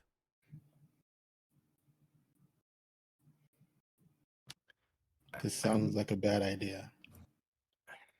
If there are no other options,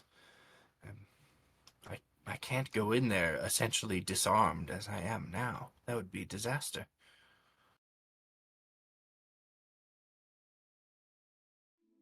We haven't the time to wait.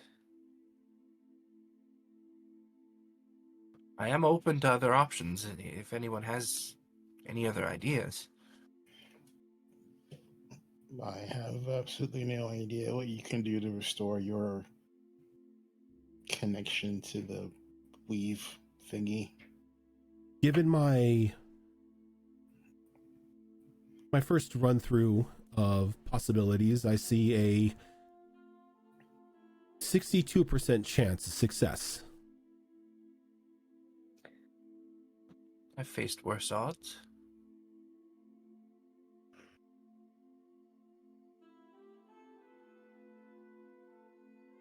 The indecision's up to you, Mia, but there's a chance this could kill you, and that's going to leave us in a worse position than you just not being able to access the weave. That is true. Kemek, any ideas from you? Do you have any sort of abilities to advance time around me specifically for a couple days?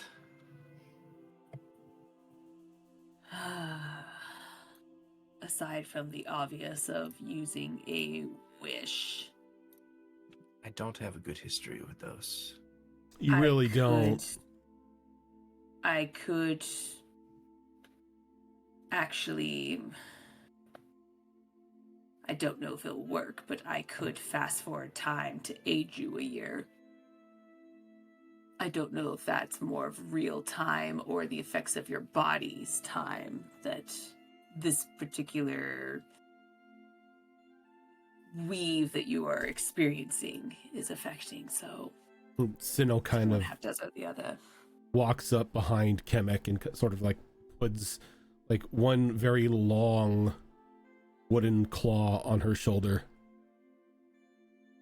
Well, that is a good idea, my dear. That's more ages the body and doesn't necessarily progress them with a year of rest.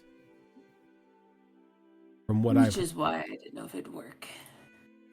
is a very good idea, but I fear that it would just make me older and still unable to access the weave.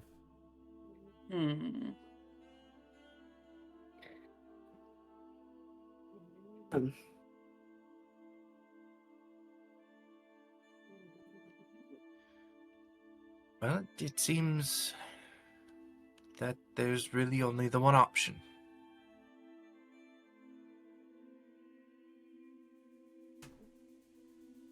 It's a risk that I'm willing to take if it's also one that everyone else is willing to take.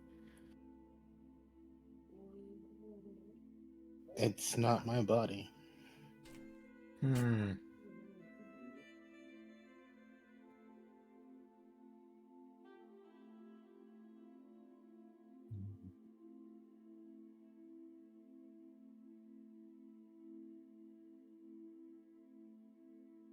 I should know the answer to my question, but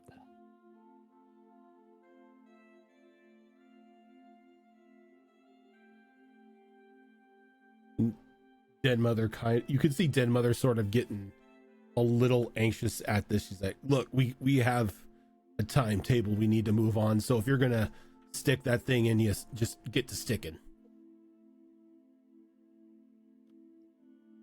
Fair point. And I will open up that kit of needles that I was given. This was the one that heals the exhaustion and gives the movement, right? Yep. Yeah. I will take that one out. I will kind of open the front of my shirt a little bit and then stab it right in there. Okay. So you were The going player looking away when there's literally nothing there.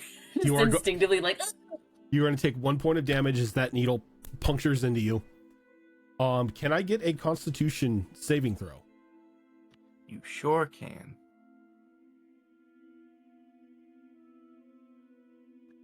That is a 17. Okay, you're fine. So you puncture in like through your chest and into your heart, and you just inject all of that bright, like emerald green liquid into your body as your pupils just instantly dilate, and you take just this deep breath as energy just begins coursing through you, as you feel whatever was blocking your body from connecting to the weave just obliterate, as that magical essence just flows back into you. Your heart is racing, and it's very hard to sit still, but you feel your connection to the weave come back. So at the moment, you do not have any spell slots readily available. That is still going to require a long rest. Okay. And I assume that also gets rid of the 1 point of exhaustion that It I had most left. definitely does.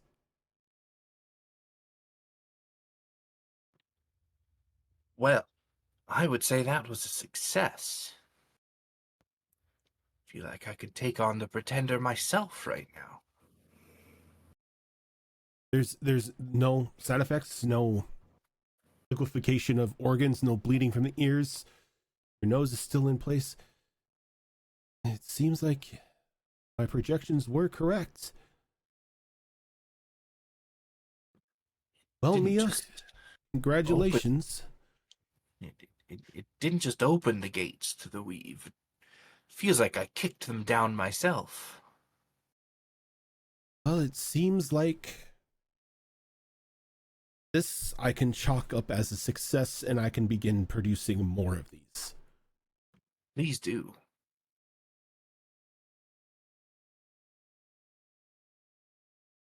And as she says that, you get the feeling that after a successful use of these things, after she gets the report, she will be able to begin working on them. These will come in very handy to us in the future. And it's entirely safe, I assure you all.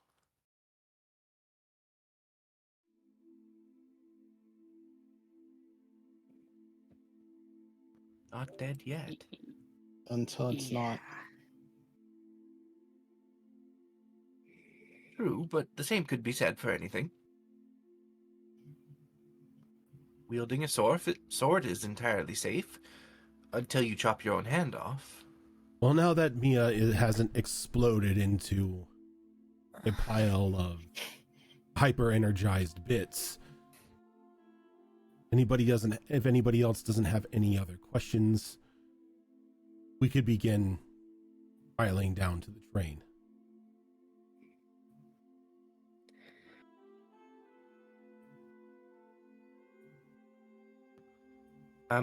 Actually, yes. Our goal is to hopefully dispatch this pretender, but we are actually under the impression that they do not have a physical form. Should our goal then be to track down Brightscale? Is that our most likely chance of finding this pretender? All information that we have is if you find Brightscale, you will find this pretender.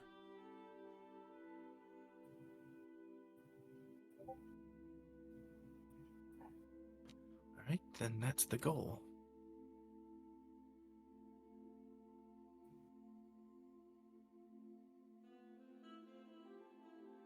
Anyone else?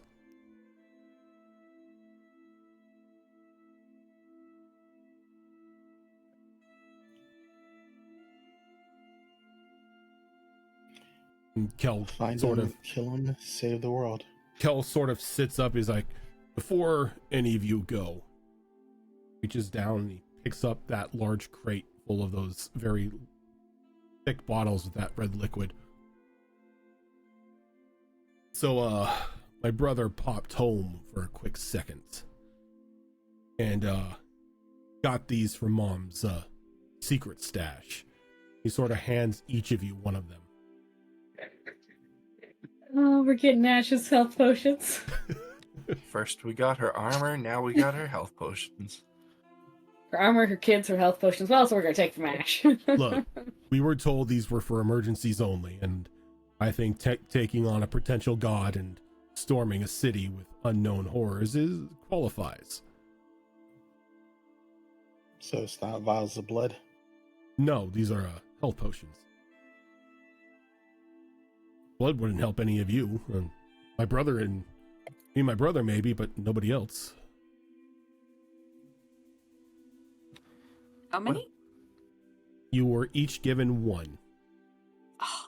And I'll these hold are on to everybody's. It's cool. No, that's these, okay. No, these we're are good. what size?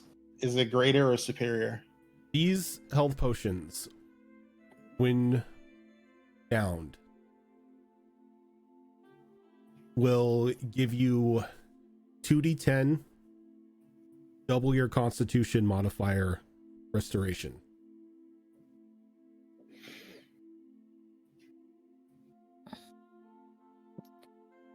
I am sitting pretty with my con modifier. Jesus Christ. Upon drinking this, I need you to roll a d20. Oh dear God. Oh dear. On a 1, something interesting will happen. Oh. That's You right, know, I know. motherfuckers. You got wild magic healing potions.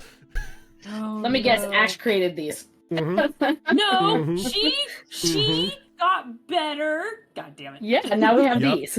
Yeah, Yep. the stick, mass exsanguination again. Look, she improved Oh my God. after the time skip, okay? She improved. Doesn't mean she doesn't have fun. Oh. You act like she did this intentionally. These may be the party favors.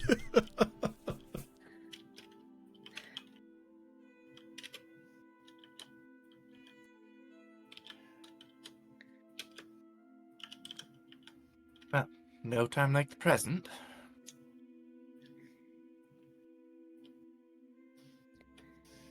Nope.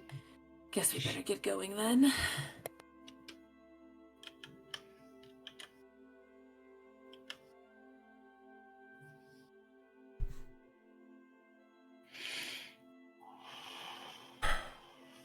Let's take on this light. Let's take back our city. Fuck, let's take back our continent from this would-be god.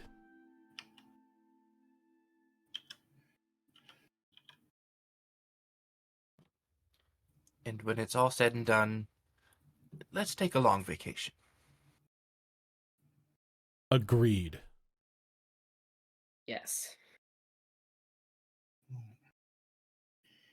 If we live through this, I have things that need addressing.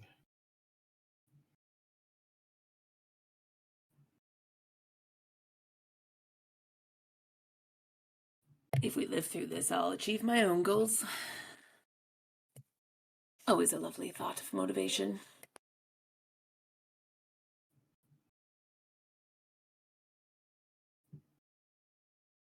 Let's not go jinxing it now by saying all the things what would happen if we win. Everyone to I'm the talking train. about motivation. Mm. Pack up my shit. Yep, Den Mother and Lisa begin to like file down, followed by Damon and Kel. Then all of you begin to march down towards the train. And as you get down, you can see in the secret tunnel that you had previously taken, everything seems calmer. There's no feeling of dread that you got as you were going through the first time, as the walls were lined with like those white phosphorus glowing ghouls that seem to line every inch of the cavern. Not sure where those things went, but you breathe a little bit easier knowing they are not here. And as you begin to file on, you notice that lamplight is at the front of the train, making the preparations to depart once everybody is on. As you take your seats, the train begins to swirl up as you slowly begin to pick up speed, moving from Hampstead towards your final destination underneath the wall of the Sun's Crest. At this point in time, not the music I wanted. At this point in time, you have 6 hours for a long rest.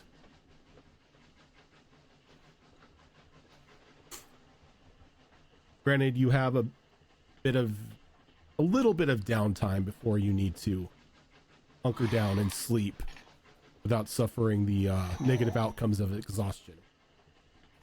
So if there is any final things you need to say, any final things you need to do, now is the time.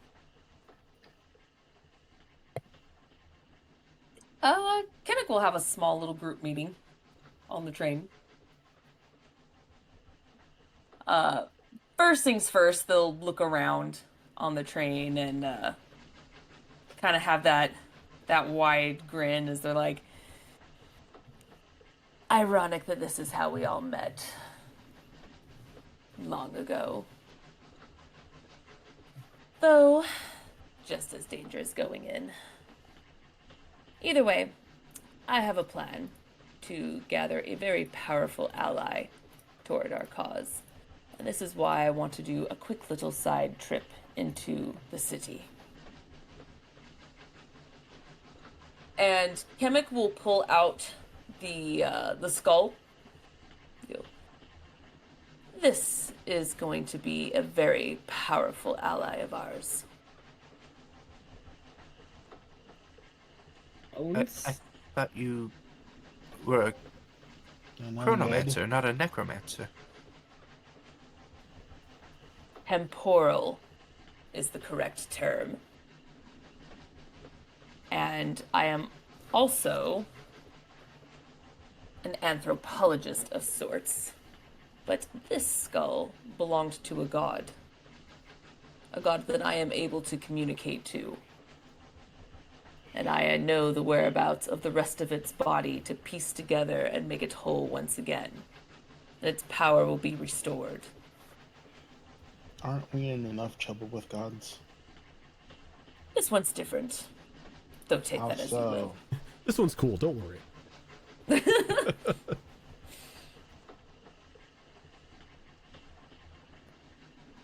His name is Travala. Yeah, can I do a religion check? That means nothing to me. Yes, but it's at a very high DC. It's okay. I have very high religion.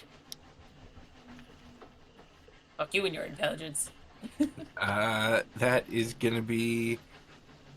Jesus, that's not even a nat 20. That's a 30. Yeah. I have a Fuck, dude! Jesus I have a- Christ. plus 11 to religion. It's not a nat 20, but it's pretty damn close. As Kemek says Travala, even with that 30, your knowledge of the name of the god is limited. Though you do know that certain beliefs and tales in goblin history mention Travala being a sort of an ascended being that made its way here and is sort of not necessarily the progenitor of the goblin species, but something akin to that. Something that goblins, I wouldn't say evolved from, as Travala is pretty much a perfected being.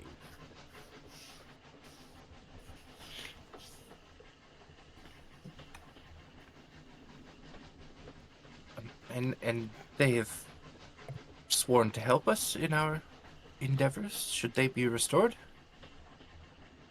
Help me, but Travala does have beef with this pretender.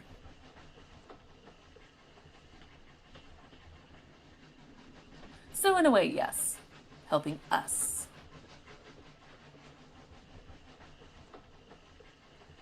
And, what about afterwards? Oh, that is for me to worry about. Don't you worry. This has been my goal. Well, I think now is the time for all of us to worry about every action that we take. Does it matter when we need to succeed first? Well, I suppose, it does matter if the choices that we make end up being a worse outcome. Not that I'm saying this is going to be that case. This is actually kind of in relation to something that Nalani and I will be talking about here in a moment, I'm sure. But the choices that we make now have a lasting impact on the world. So I think everything out on the table is the way to go right now. Well, that's the best part. It won't affect you.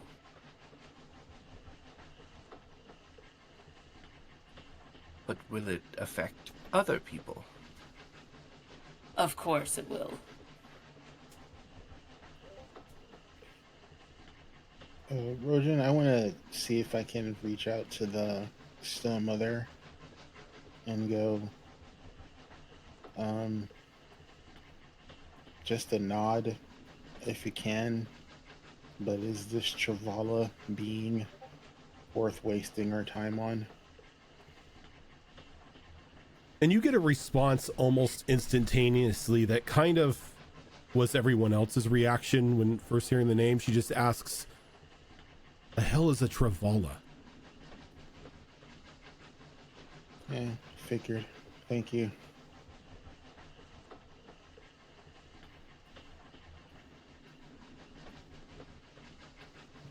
I'm gonna need a bit more convincing, Chemic. This just seems like it's really just a means to an end for what you want to do. It absolutely is. However, Travala finds this one as to be its old kin that went wrong. Tried to stop it once before, I'm gonna try it again. Gimmick's never done something to put us in danger before. I don't see why they'd start now. I very much trust, Kemek, that when you tell us we'll be fine in relation to this Travala, that we will in fact be fine. But my concern right now goes beyond that. Who else in the world is this going to affect? It's kind of another Erdebusk situation, you know? Do we That's free... the best part. You don't know who they are. And I'm not surprised that you don't know them. Well, I do actually recognize the name. Kemek raises their non-existent eyebrow. Oh, have you? It is a very rare god, long forgotten. Yes, and you know of him. Information that I've heard is very little, but I have heard of this Travala described as a sort of progenitor of goblin kind. Not necessarily a direct ancestor, but seen in such a way. And that doesn't concern me or anything, but I don't want this to be another Erdebusk situation where we are told, hey, free me and I'll help you, and then we free them and they erect a giant obsidian tower and make eyes pop out of the sky and start eating people's souls. Well, see, and that's why it's so lovely. It's that this god has no interest in those sort of things. Erdebusk said something similar. They said they were, going to help us in our endeavors, and then they immediately stabbed us in the back once they were freed. What assurances do you have that this isn't going to turn into another situation like that, is basically what I'm getting at. I'm happy to help you in your personal endeavors, but I just don't want it to turn into an even bigger problem than what we're already facing. Kamek just kind of narrows their eyes for a moment. I don't believe I have ever, nor don't think I want to talk about it per se to anyone. It has been a personal goal that involves goblins. How about that? That's why you don't need to worry. Do you know goblins? No. You're fine. I know one. I do not count. Of course you do, Kemek. No. And you see them get very serious. I do not. Well, I'm not convinced. I don't need to convince you. Just know that we sought allies, and this is how we're going to get allies. I'm not walking into a death trap with another would-be god. You're already doing it at Morning Glory. Yeah, because that god is going to destroy where I happen to live, and I'm kind of opposed to that. So is this god. Yeah, why would I free the one that's already taken care of? For someone who's so wary about magic and gods, you sure talk to your new god and new magics all of a sudden. It's weird that you just question everything else, though. How do you know how do you know what and who I'm talking to, and what business is of yours? You've made it quite known who you talk to. Yeah, Even Nalani has even warned you about it. Well, we have differing opinions on her advice. And we have different opinions on Travala, it seems. Yeah, well, I've gotten results from the one I speak to. So have I. Well, good for you. I haven't seen them. I'm not convinced. And I haven't seen your goddess. Well, Yeah. I'm not asking you to help me free her from wherever she is. So it Technically, doesn't I matter never to me. asked you to help. I asked if I can go on a little side quest. Have fun. I will. If we split the group, we all die. Well, So we need to be on the same page going into this.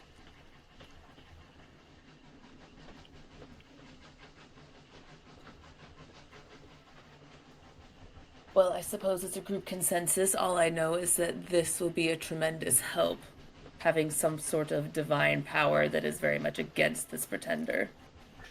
Whether that's one of your gods, or my gods.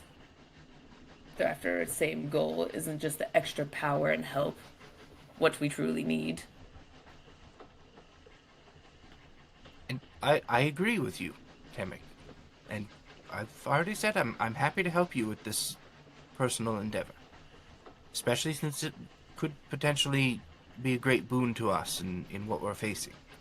As long as you have an assurance that this isn't going to go bad like our past experiences have, then I'm with you.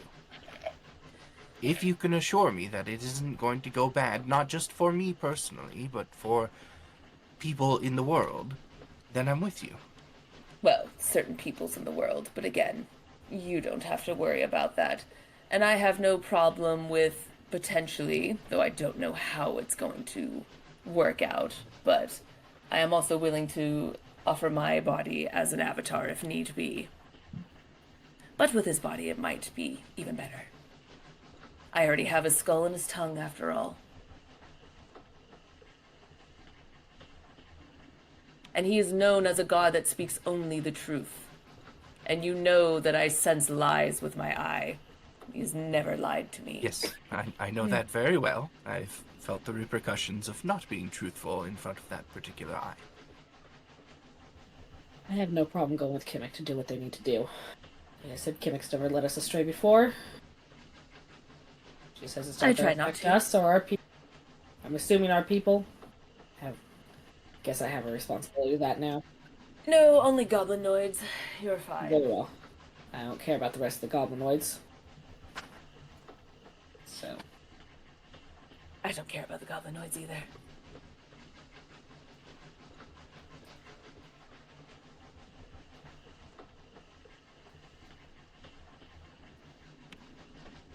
If Travala is made whole again, at least give me this, Kamek. Is it going to be good for the goblinoids, or is it going to be bad for the goblinoids? I'm hoping for good. If you're talking about genocide or whatnot. To be 100% honest, I don't know. I want to restore what we once were. Not these grotesque creatures underground being scavengers. See, that's something I can get behind.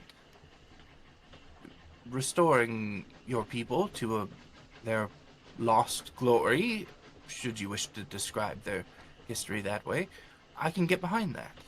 I can support it. If it means purging them to make them anew, I don't care. If it means transforming them into what we once were, even better. I just don't know what's going to happen. I just want it to happen. Life is fucking hell among goblins. Do not want to associate with them unless they are of our previous form. We were actually a bit taller then, too. Imagine a tall goblin. I can't. Not by much, mind you, but... Which reminds me, Zoro, I need to talk to you about the Travala goblins if everything goes according to plan. Okay, yeah, I'm trying to, sift through my notes, and I can't find it right now, so I'm thinking I saved it on my computer somewhere instead, so I'll find that for you. All right. Yes, because what I endured was utter hell. And that's just, as the humans say, that's just how goblins are. It's not what we used to be. We reverted. Savages, scavengers, killers. They need to be purged and reborn anew as what we once were. Intelligent creatures. I'm not saying we're trying to make them all like me, but I am one of the rarities. Do you think that they'll have a choice? Should it end up being a remaking scenario, evolving existing goblins, do you think they'll be given a choice if they Here's the wish thing. to ascend, so to speak? Here's the thing. I don't know what Travala has planned, whether it's purging, rebirth, mutating. I don't know, honestly. But I'll tell you right now, with how they function now, they don't know the fucking difference. They would more than likely say no because they are very content in their savage ways. They don't know any better.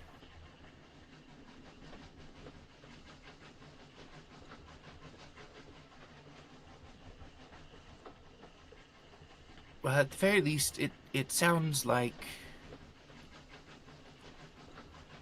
there is some good intention behind the task. And I mean, you've proven yourself, more than proven yourself, to be an incredible ally. So I think it would be right to support you in this endeavor.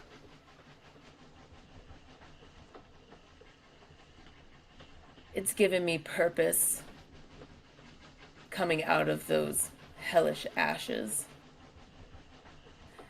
Which is why I said no matter what happens, it will only affect goblinoids. If anything else comes from that, I suppose we'll cross that bridge and I will ask him, but he is a god that does not lie. And everything I have asked him so far, whether it's information or assistance, has all helped us tremendously.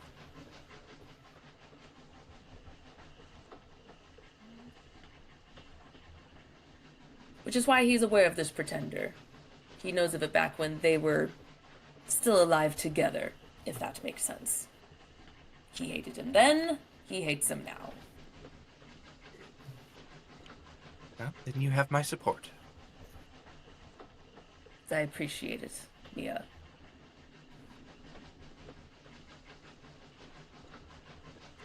I think And that you- is actually possibly a good segue into something that Nalani and I wanted to talk to everyone about as well.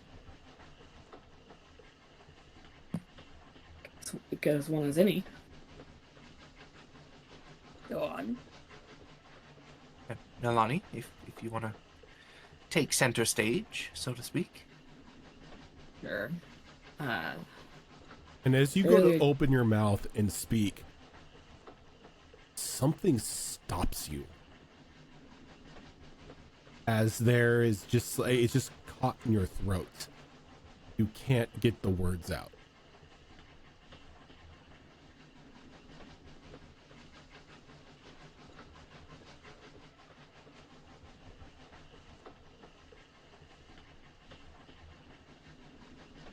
Very confused. She's gonna reach out to Kai. Do you know what the fuck is happening here? Not a damn thing. I know you're thinking the words, I know you're trying to speak them, but for some reason we cannot get them out. Pass it to Mia, see if she can. I One look of at us Mia needs and just give her a look of. Not one for public speaking. Well, perhaps I can shed some light on the situation then. And as you go to speak about your ordeals and your encounter, same thing. The words are just caught.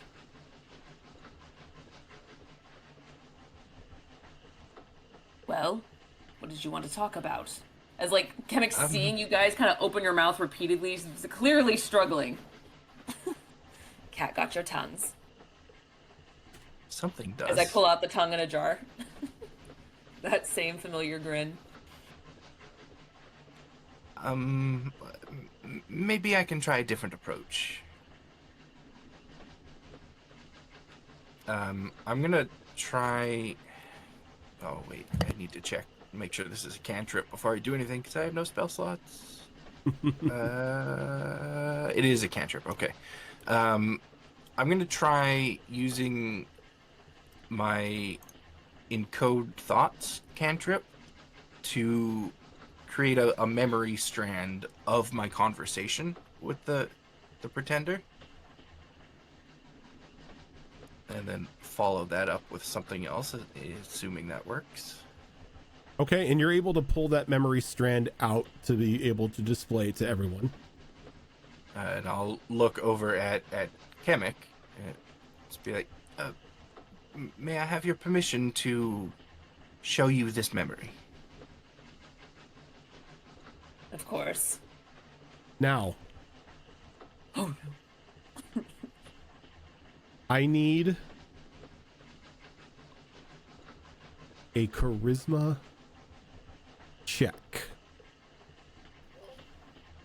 Charisma check. Interesting. From me or Kemek? From you. Oh, well.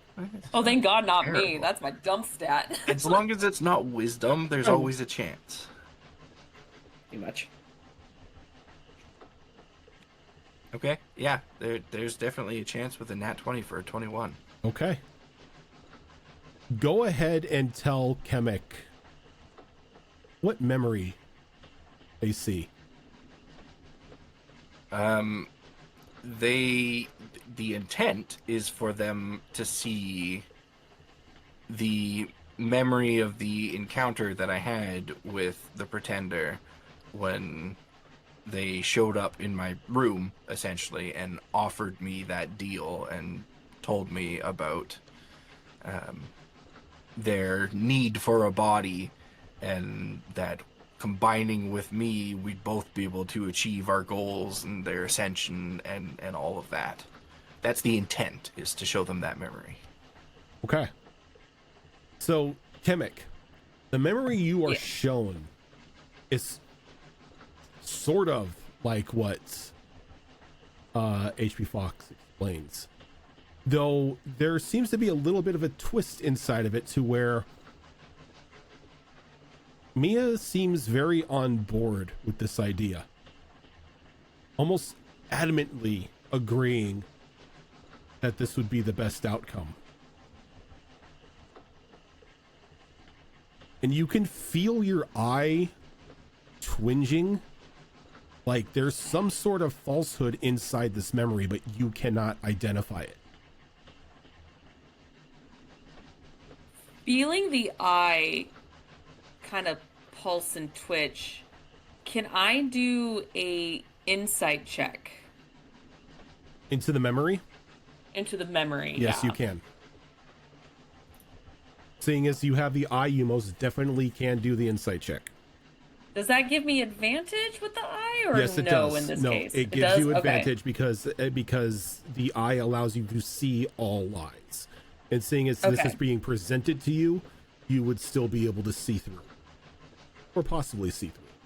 Real glad I decided to show Kemek and not someone else. Oh, thank God, because that other one was a 3 on the die. 23. You meet it. So your eye is you at the moment it feels like you have a singular eyeball that is like ingrained in an ocular migraine as it is straining to see what is going on, what lie is in this memory. But the more you focus on it and everything, the innate ability of the eye kicks in and it strips away the fraction of the memory that was presented to you where Mia was adamantly agreeing to joining up with the traveler, and the true memory is presented to you. Sneaky bastard. And Gone real bad. it's And as it's that happens, probably... Sorry, go there ahead. is a almost audible scream of pain that echoes throughout the train car as this small strand of black mist kind of like thwips off of the memory strand and exits the train car, as both Mia and Nalani are no longer being kept from speaking their truths. As they kind of cover their eye, their hand kind of twitching from the strain. Just much better. Oh, that fucker. What just happened? Clearing the memory. Seems like it was being altered, so I pushed it from it. Wisp of shadow, which is what appeared in your memory, but then exited this one, so I'm assuming he was altering it. But I see the truth now. So you see what was offered to myself and also to Nalani. To you specifically. Though I have to admit, you agreeing and being 100% in wouldn't necessarily be out of character for you, but considering the one who offered it, I'm very proud of you for turning it down. It was very tempting, but ultimately tainted.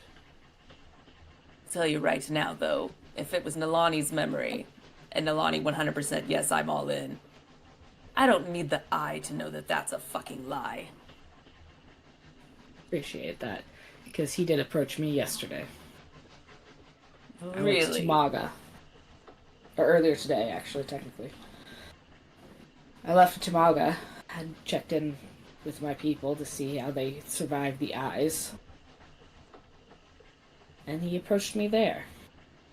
Offered me limitless power. And well, a bunch of other random bullshit. Wait, so if he went to you, and then to you as well, Nalani, does that mean he has approached any of you as well? Because I can say he's No. not approached me yet. He said, Yuriko's too untrusting. He doesn't want to hurt the burden, you're too small. I don't know if I should be satisfied or insulted, but I'll take it. You Yeah. must be this tall to be possessed by a god. Why can't I go on the ride? But again, those also Does my could be hair lies. Again, we're platform shoes. Two chemics in a trench coat. Yeah, there we go. Doesn't want to harm the bird. Apparently he likes birds. Or are you afraid of them? Or that. Looks over at Azure Claw. Azure He's Claw just afraid look of back, birds. shrug. But then again, those could all be lies. And he could have approached anyone else. True. I can see the truth in the memory, but can't really see if he's telling the truth within the memory. Or wait, can I? Actually? You That's, can't. I was like, I'm assuming. I'm actually just assuming. Okay, yeah. So, I want to say that him offering you some sort of boon to get what he wants is the truth. Will he follow up on it? That is the lie. I feel like he overpromised, but that's just me. I also feel like the offer was more for Kai than it was for myself. Why for Kai? Promised to finish what he started. Ah, Though he old started business that and new under business. false pretenses. Though I have spoken with him, he is less inclined than I am to take the offer. But I just How say does through that the crowd. work? I was gonna say, how would that work with 3? He'd have to shunt both of you out. It's a lot of work. And he'll Yeah. lose. Either that or I'm stuck between an eternal squabble between Kai and him. That sounds miserable. Ugh, the headaches I can imagine. Right? Maybe needs certain level of ambition. It's quite possible. Or want of power? He did say that although they have the princess as kind of an intended vessel, her body wouldn't be able to sustain him, and he would die. Not immediately, but eventually. So perhaps you're right. Maybe he requires a body with a certain amount of ambition. Between your unique magical abilities and celestial bloodline, and then Nalani's power and possession of two souls, I can see why you would be ideal candidates as far as will and strength of different kinds. Yes, and I do also have the personal goal of restoring the celestial plane. Ever since our visit there and seeing it in destruction, I had felt like that was kind of my purpose, was to maybe not fix it, but begin to fix it. And I started to do that very thing on top of the tower. For a brief moment, there was a crystal of sorts in my possession, the culmination of the remainder of the souls from that orb. I sent it to the celestial plane to act as a seed for new life. And I think the pretender saw that, felt that, and tried to use that as influence over my decisions. I'm As not for me- mad with that decision.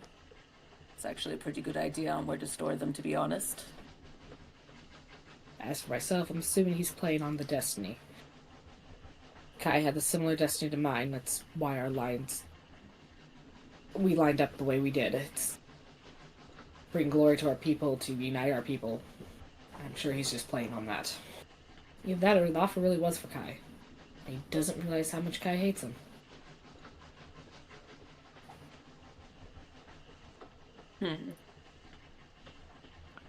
Well, either way, he's trying to manipulate, though he does need a body, according to the ritual. So, at this point, with so close to it being completed, it's desperate. Maybe Pathetic. even willing body. Indeed. Ideal or That's a no, good point. probably at this point. Also, now would probably be a good time to share the... I did speak with the Samoa mother while I was in Tamaga. She mentioned that the way a god ascends has a play on what kind of god they become. Makes More sense. If violent you're a moves, murder okay. hobo, you're evil. Makes sense. Something to keep in mind in the way he's gone about this. Kind of gives insight into who he'll be, who he is. You mentioned something of her warning of us losing our minds? Something in the air. She said not everything is as it seems in Morning Glory. Something that will corrupt the mind and to stay off the streets. Even better, we are taking the tunnels then. Well, I imagine you'll get quite the headache if we took the street.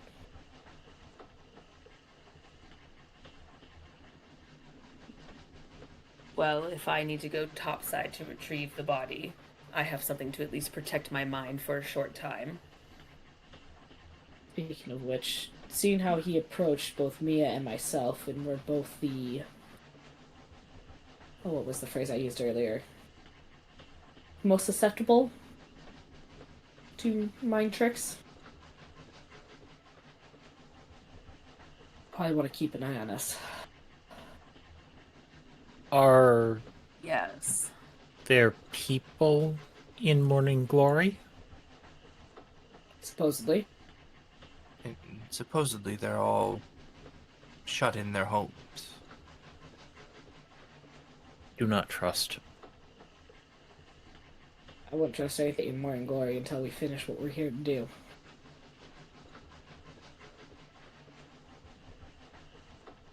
But Do not kill unless necessary. Might be under control of reason for not being in streets. There. Yes, and I think that actually may go for Bright Scale as well. As much as he needs to and will answer for everything he's done, I'm not so sure he's a mastermind of any kind. The more we learn, the more he, too, just seems like a pawn.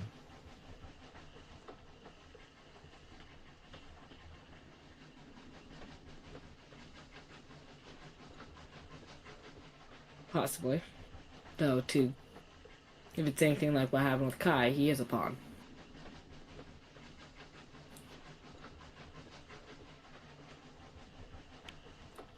Survival No. first, but if we can detain rather than destroy, I think that's preferable.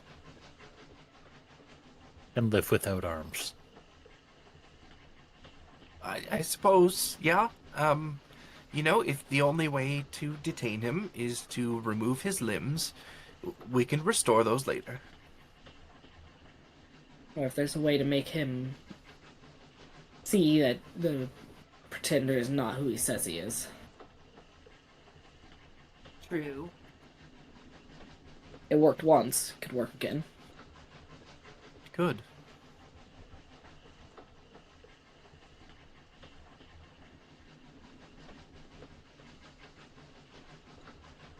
Well, I suppose we have a course of action now, and everything is being laid out. We all know what our individual plans are, more or less.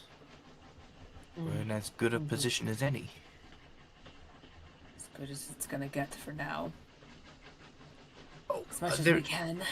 is one other thing before we try and get a bit of rest. Which one of you has the steadiest hands and can help me with something? Ezra Claw sighs a long bird-like sigh. A I volunteer? can help you. 2 volunteers, even better. I will What? assist Azure Claw. What? Remember that assistance you needed a few days back in your shop? I can do that again to help you. Might be needed. Mia requests are dangerous. And you're on a train. Not exactly the smoothest ride. Has anyone ever attempted to do a tattoo on a train? Not No. on a train. Has anyone said that it's going to be a tattoo?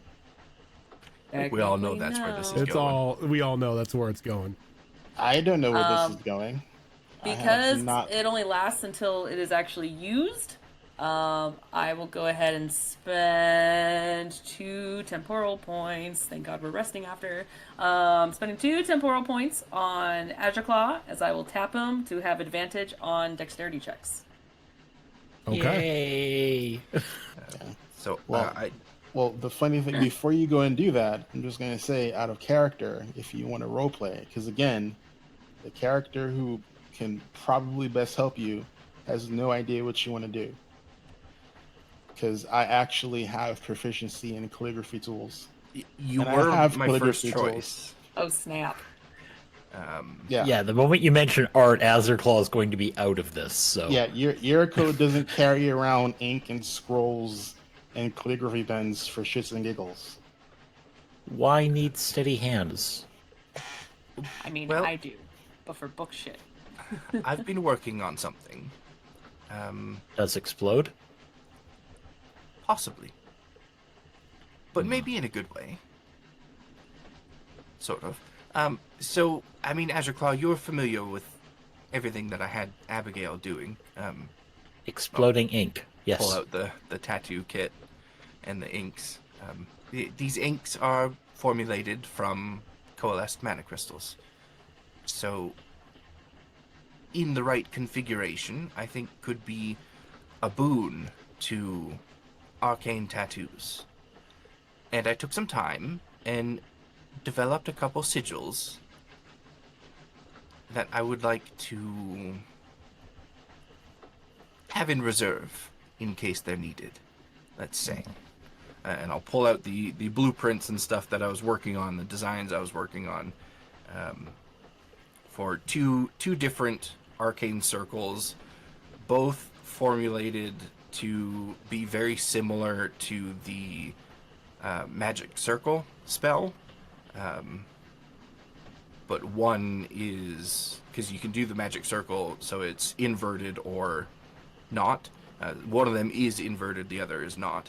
And they're about the size of the palm of your hand, and kind of weaved into the arcane symbols is transmutation magic, as well as one of my vitamancy spells. Where is it? This one here, Reclaim, which is for essentially forcing unwilling souls to occupy vessels. Oh, Mia taking a page out of, Shang Tsung's book over here. Okay. So the intent with these two sigils is to combine those three areas of magic and have them tattooed on my palms. One on my left hand, one on my right hand. Need art. Well, I've got the designs already done, but I need somebody with a very steady hand able to replicate them. Izzle stone and shape rocks. Mia not rock. Flesh to stone. Don't give Azazel ideas. Best tattoos ever. Yes, I had considered that, and I was hoping to actually do this back home, but our timetable is moved up, and there is one person that I know that has a very, very steady hand, and I trust explicitly, even if she does not trust me as far as she can throw me. I can throw you very far. That's fair. So you trust me very far, right? No, I just can throw you very far. Mia Well, I weigh about trust same as you. being boomerang. You can throw me, I'll keep coming back. I have a lot of experience tucking around dead weight. Damn. Wow. It's a good thing that I chose you as a friend. And yet this dead weight helped save our asses up on the tower, but that's just me.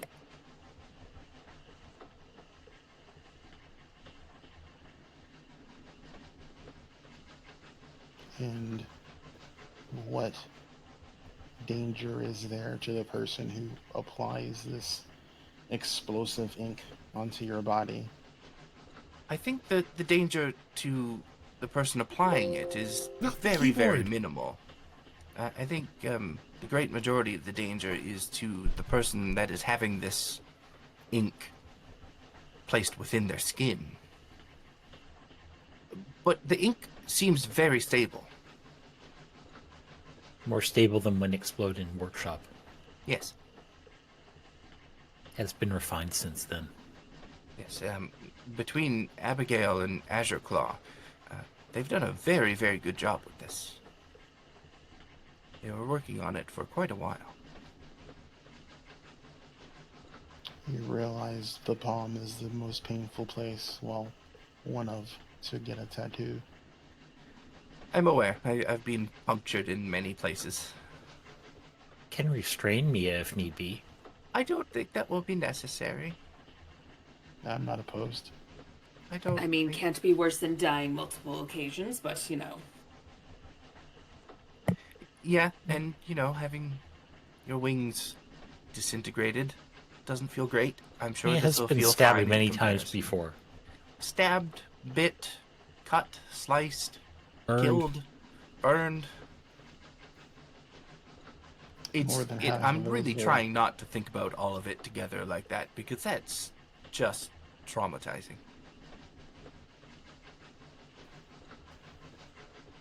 I'm not going to force you to do this for me, Yuriko. I'm literally incapable of doing that. But I am asking you, as a friend, if you would do this for me. His chance to stab Mia repeatedly. There's that. I know. That's the part that is most tantalizing. And if it's any consolation, I don't think the forming of these sigils on my body in and of itself is actually going to do anything. I think it's going to need an activation when I desire to use it, and I don't know if it's even going to do anything when I try to activate it, but I think it should be as safe as it could be for you as the applicator.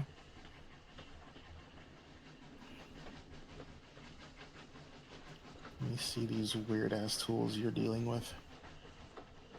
I will lay out the full tattoo kit that was created for me.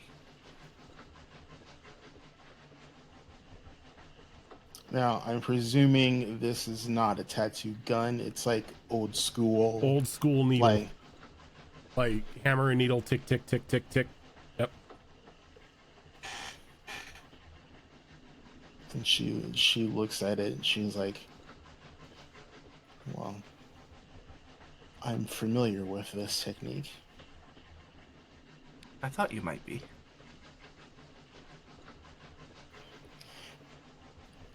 I'm just letting you know now it's going to be extremely painful. I expect as much.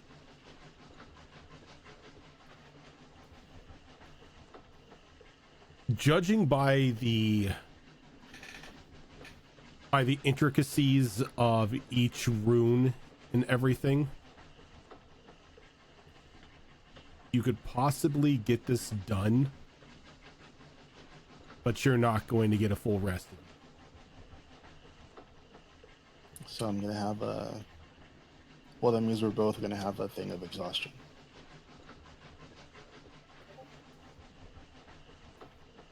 This is not going to be something that we can do quickly. It'll probably take all the time we have on the train right now. That's a problem.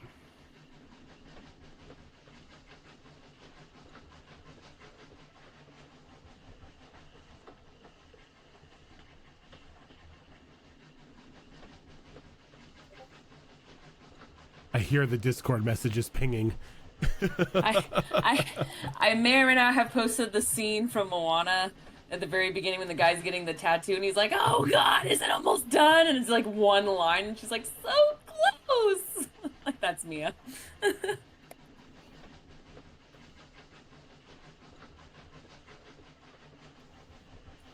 Well, you decide.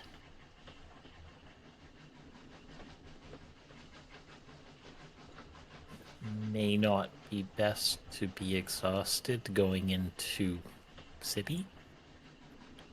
Well, I definitely need a rest. My connection to the weave may have been restored, but my ability Let's to not. cast will not be until I rest. Let's not tempt fate when we just fixed you. Elle sort of hips up. What if we took shifts drawing on Mia's hands? Possibly knock her out so she could sleep. Change off like we're doing a watch.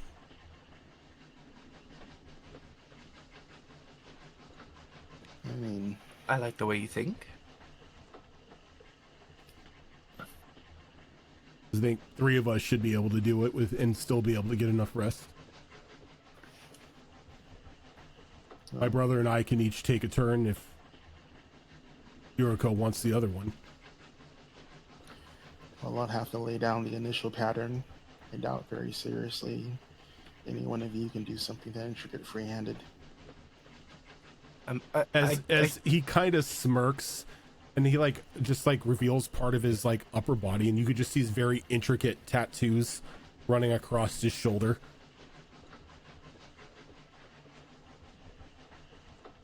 We did that to each other.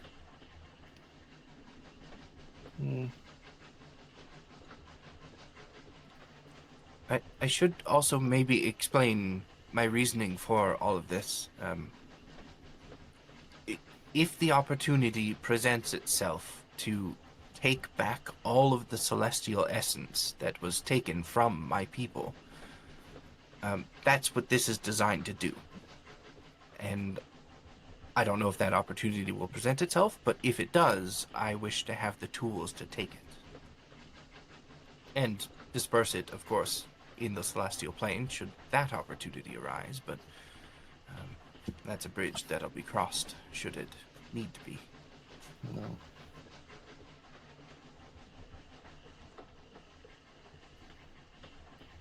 This isn't like some ploy for personal power and gain or anything. It's just part of my desire to restore that plane to what it was. Yep. Yuriko looks at Cal and Damon. She goes, up to you two. We can do it. Need to make sure Mia does not move. Well, This- who's gonna knock her out? I have rope. Damon sort of Team. like holds up a finger. Give me a second. As a claw puts He 20 walks feet of over chain and he- back in the bag. He grabs a tea kettle and you see that We stop cracking our knuckles. that he puts a couple herbs in there and begins to like heat the water up. And as he's heating the water up, you can hear him softly chanting over the kettle itself. And in about 5 minutes, he pours me a cup. Drink this and immediately lay down.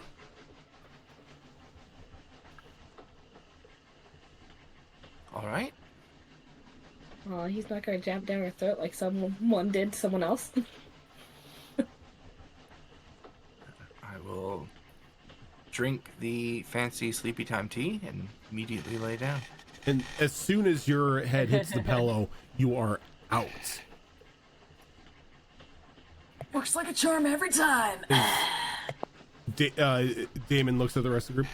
She won't feel anything, and she won't be able to wake up until the herbs completely run through her system. We have about 6 hours to take care of this. I need to make a roll. That is some very interesting tea. At least that will help. Mom got it from the Knolls, and then I just spiced it up a little bit with my own magic. Sorry, I rolled a 2 on my wisdom check. When Damon says she's not gonna feel a thing, Yuriko takes one of the tattoo needles and basically jabs her in the leg. And as you do, you jab her in the leg, and there's no reaction. Yeah, it works.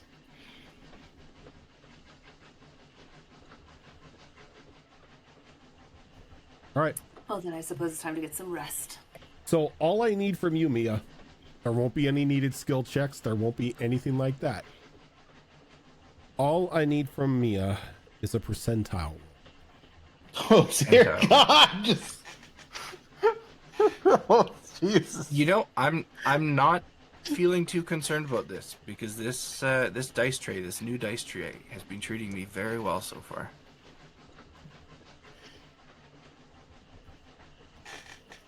That's a 66. You're fine. As the whole tattoo process goes off successfully and without a hitch.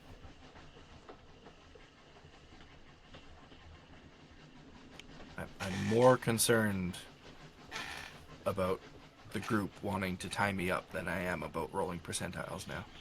Who said Look, we anything went about from tying you up? suppositories to bondage. I'm just, I did. I'm I just saying, let's didn't just offer. lean into it. I didn't offer to tie you up. I was like, who was gonna knock you out? You know, Chokeholds the knock bird- you out. The bird and the bird and the goblin were reaching for the chain and the rope. Lana's getting ready to know. Hey, we were just being Sleep. helpful. If that's what Let's- we got on us, that's what we got on us. That shit blew up my workshop once. I don't want it dripping everywhere. So, unless there is anything else that needs to be done, the 6 hours pass. Everyone gets a full rest. Any expended spell slots are restored. Any points of exhaustion are reduced by 1. All that fun stuff. And in the morning, or technically what would be the end of your trip. Everyone is awoken by the screech of the train coming to a halt. And as quickly as you stop is as quickly as you disembark. Grabbing your gear, without a word to each other, you begin to follow Lisa and Denmother through the underground tunnel as they begin to lead you through a side path. What looks to be magically dug at some point in time. Kamek, you notice the just the distinct pattern inside this tunnel that lets you know that this was done by a mold spell. But you walk down a tunnel that's about 1.5 miles long. And then you come to a solid brick wall. Then Mother, looking behind her to make sure that everybody's still intact, she nods to Lisa. Lisa places her hand on the wall, whispers a word, and the wall.